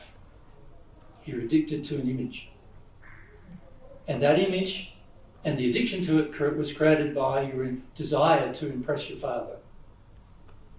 And so many of the things you think you're sincere about, you're actually not sincere about yet. From God's perspective. You follow? From Dejan's perspective, he's sincere. This is something that he's going to have to get used to, and this is something that's going to have to change for it to be measured as sincerity by God. So my perception of sincerity is intellectual. Yep. Without emotions backing it. No, it's driven by some rage and other emotions associated with getting approval from your father. So it's not actually driven from your heart, it's driven by a desire to impress, which is different, and even just to impress yourself. You know, like you can get addicted to just impressing yourself. A lot of people who enter the kind of lifestyle you've had in the past, the fitness regimes you have as well, are all about impressing yourself, how far you can go, how good you are, right? And you can become so addicted to that because of really fundamentally not understanding that it's about impressing dad, right, which is a childhood thing. You can become so addicted to that now anytime you don't understand something, you straight away get frustrated with it because it's actually panic. Yeah, panic. You're in a panic. Yeah. You're in panic about potentially getting harmed by your father, to be honest. Yeah. And potentially getting harmed by God now, because that's sort of the feeling you have, that God's making it hard for you. This is why sometimes you get angry at God, right? Because you sort of feel like God's making it hard for you, and He's not, but it is something your Father would do. Make it hard for you. That's what He would do, for sure. But I don't want to go any further into that with you, but it's important for you to grasp, and many men here, it's also the reason why they think they're being sincere when they're not, right? It's because they think they're being sincere, they strive. You're a striver. You know what I mean by strive? Like, you try hard with everything you do. You push yourself to the limit with everything you do, right? When it comes particularly to your physical prowess, you push yourself. When it comes to your emotions, you're trying to use the same technique to access them, and it's not going to work. Right?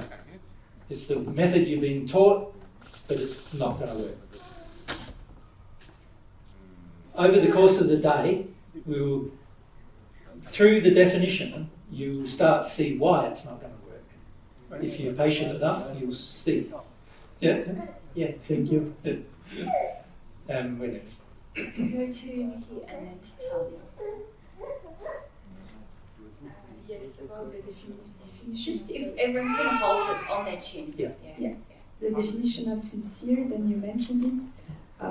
It's also then being addiction free. It's free of addiction. Yeah, well, the purpose of an addiction is to avoid sincerity.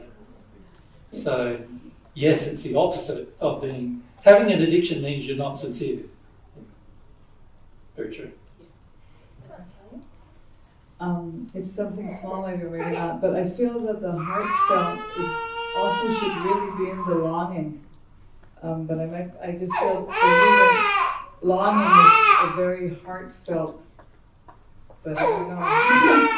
True. Longing is a heartfelt thing, isn't it? Yep.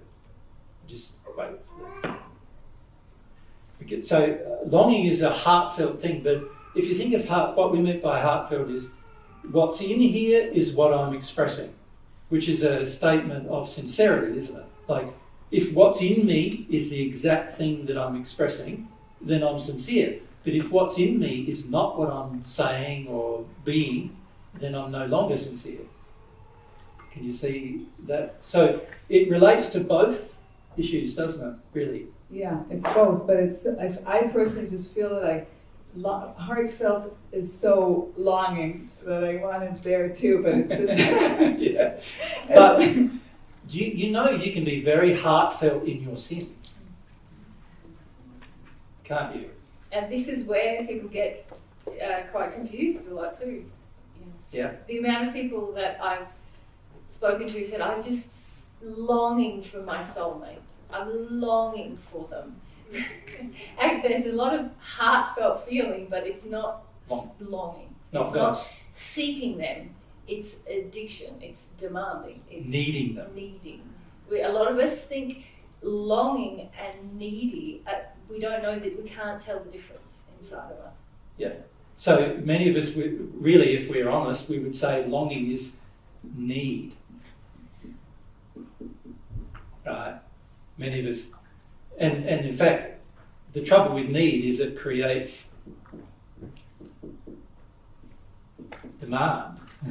Yeah, it's not love. There's no love. So that's not, it's like demanding that God gives you love. Do you think God's going to listen? No. You know, many try that, of course. You know, yell at God, why aren't you giving me love? Well, they need to go through all that if that's what they need to go through, but at the end of the day, it's not sincere. Yeah. Need creates demands. Both things are not loving, and both things are also not longing. Yeah. Yeah. Yes, we go. Let's go across the ground. Yep, and the back. So one more I was going to add on the sincere is self-reflective. Self-reflective? Yes. Yep. The trouble with self-reflection, there is some problems with it. Can you tell me what the problems might be?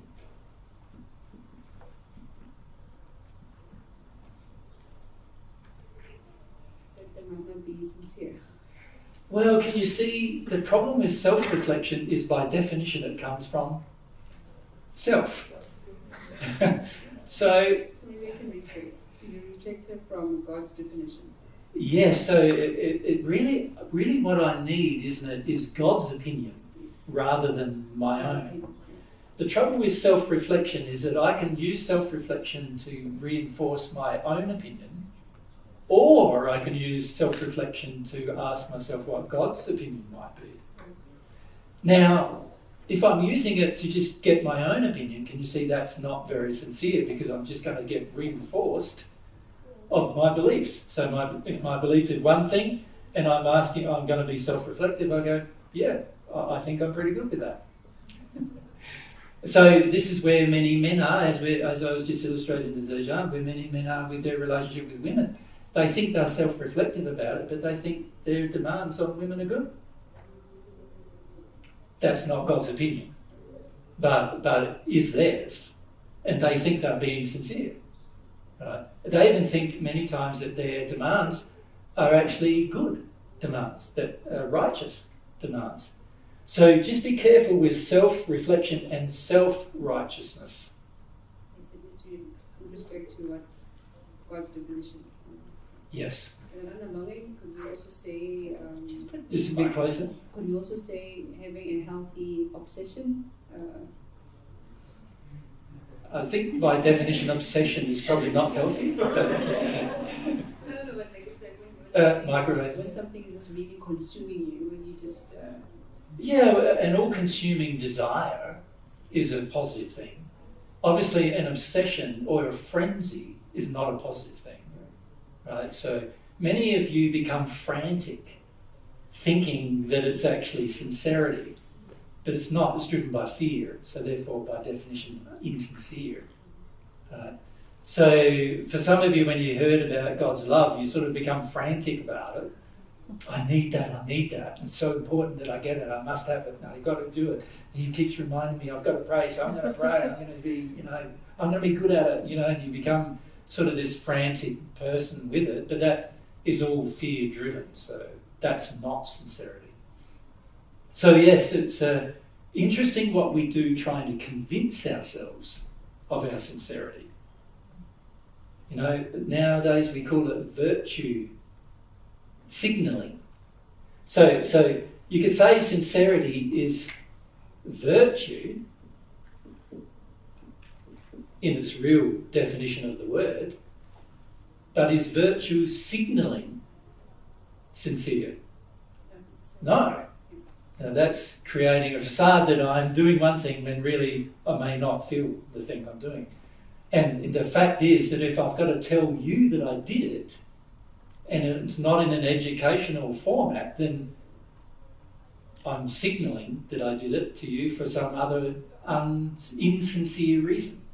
Right? So virtue is a sincere emotion, but virtue signalling is insincere. We were at the back, yeah. Yeah, thank you really much for this brilliant moment. And as we are in a university, I want to say a word that is related to the physics field, that is superposition. That in this context, it means, for example, when you sleep, you are being good to your body. But when you accidentally burn yourself in hot water, you are being bad to your body. You don't need to be infinite good or either infinite bad, but you can be in a superposition when you are in an equilibrium with the bad and the good. And when you can I stop you for a moment though? Yes, yes. You're now trying to teach something you believe. Okay. Yep. Now, I don't necessarily disagree with what you believe here, but I'm just saying how unloving it is to stand up and teach something what you believe when somebody else has created a forum to teach something different. So, can I have the microphone away from you? Thank you.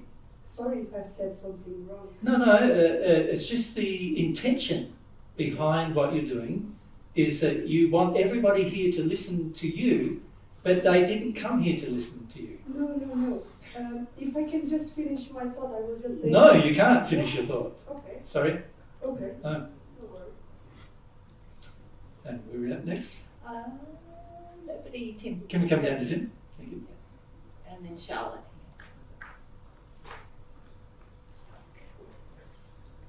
It's kind of broadly covered within the words you've used, but you actually mean it with every fibre of your being.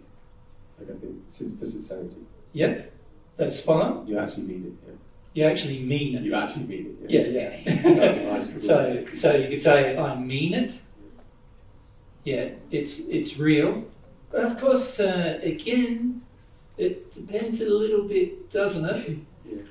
Because you can see you might mean it, but from God's perspective, you're still wrong. Yeah.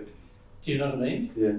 Like, so you could mean that, yes, I feel like I'm being sincere right at this moment because I really feel that Simone should do what I wanted to do in this situation. Sure, you know?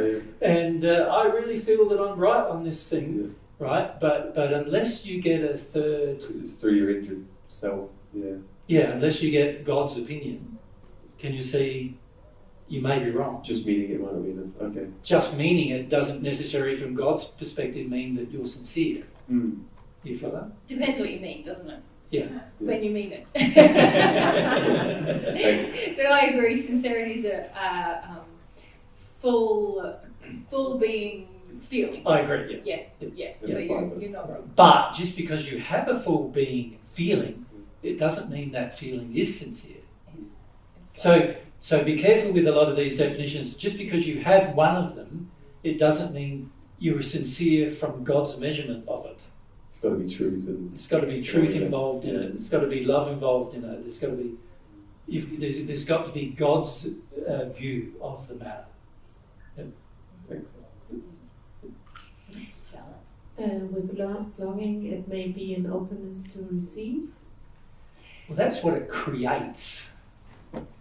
That's its result. How do we create openness? It's like we have to seek something, don't we?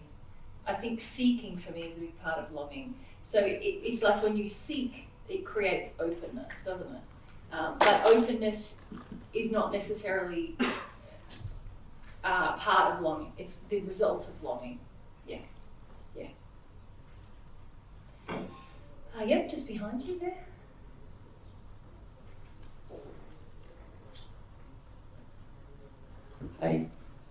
I was thinking of absorbed in love.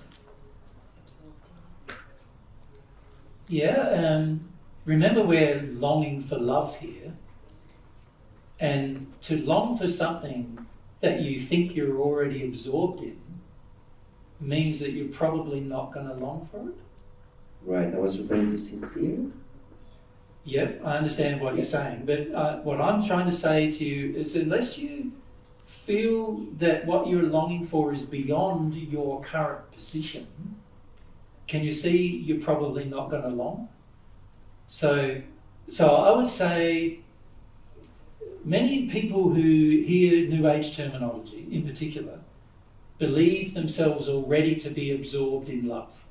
They believe themselves to be already at one with God. Remember I said earlier that God is a different entity to us. It's very important to understand that we are very limited in comparison to God. So there is never a time where you, unless you're at one with God, are absorbed in love, ever. You can be overpowered by it, but you won't be absorbed in it. To be absorbed in it, you would need to be at one with God already. Do you follow the difference? So I know I'm being a bit pedantic with the definition, but it's very important to understand that you're not coming to God from the position that you're already a loving guy. You're coming to God with the position that you want more of God's love, desire more of God's love, because you want to become a more loving guy. And this, I feel this is very important because we've used lots of feeling, like lots of words like heartfelt and honest, but the reality is we can be in the depths of hell in our soul condition and have a sincere longing. Yep. This is a very important point because most of us start there. Most of us start from a condition of really a lot of sin within us, and all we need to start this process, and there's actually a lovely message from John that I put up on the blog last night that talks about the fact that as long as we long for God's love and receive it, we automatically begin to grow in our natural love and our love for others and our capacity to love and to understand love. But we don't need it first. We don't need it in order to commence the sincere longing, which is very beautiful on God's part if you think about it, that we don't have to already be in a state of love to receive love. And in fact, the majority of people who receive love at the beginning are not in a state of love at all. Like they're not absorbed by love at all. How do you mean that exactly? Well, they desire to be more loving than they are, but they know they're not. Like a part of being sincere is knowing where you currently stand. Yeah. Do you know what I mean? And a lot of God's laws and a lot of the operation of the universe that God's designed for us is to bring us to that point of reality, of to see where I'm at. When I'm not already sincere, it helps me to develop the sincerity to say, oh, maybe there's more for me to see here. The laws are showing us all the time, actually, where am I really at? Where am I really at? And when we become sincere about wanting to know where we're really at, wow, now we get a lot of truth and we can receive a lot of love quickly.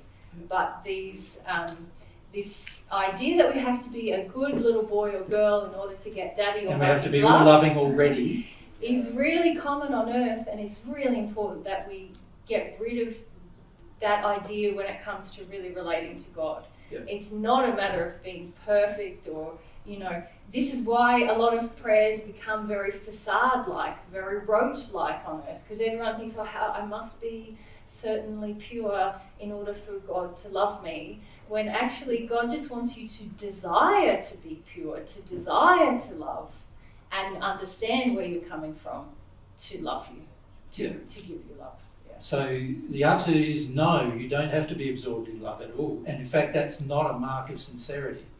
A mark of sincerity is knowing where you are right now. Like, what is your true condition right now? That's a mark of sincerity.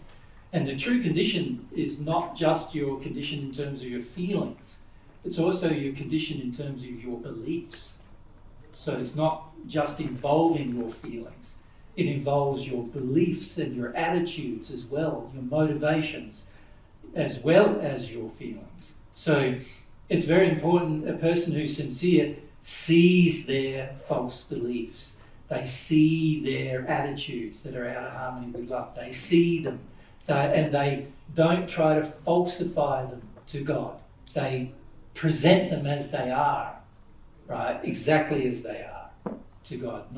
Not trying to create a fake love or a fake loving place, but rather just to be real with the place they're in.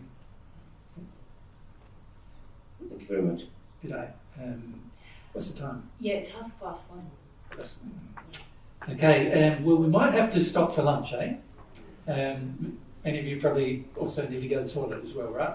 So what we want to do after the break is we want to continue this discussion now, but we also want to talk about the antonyms to this. So, because it's important to sort of see the things that you don't do versus the things you do. Do you know what I mean? Or do feel.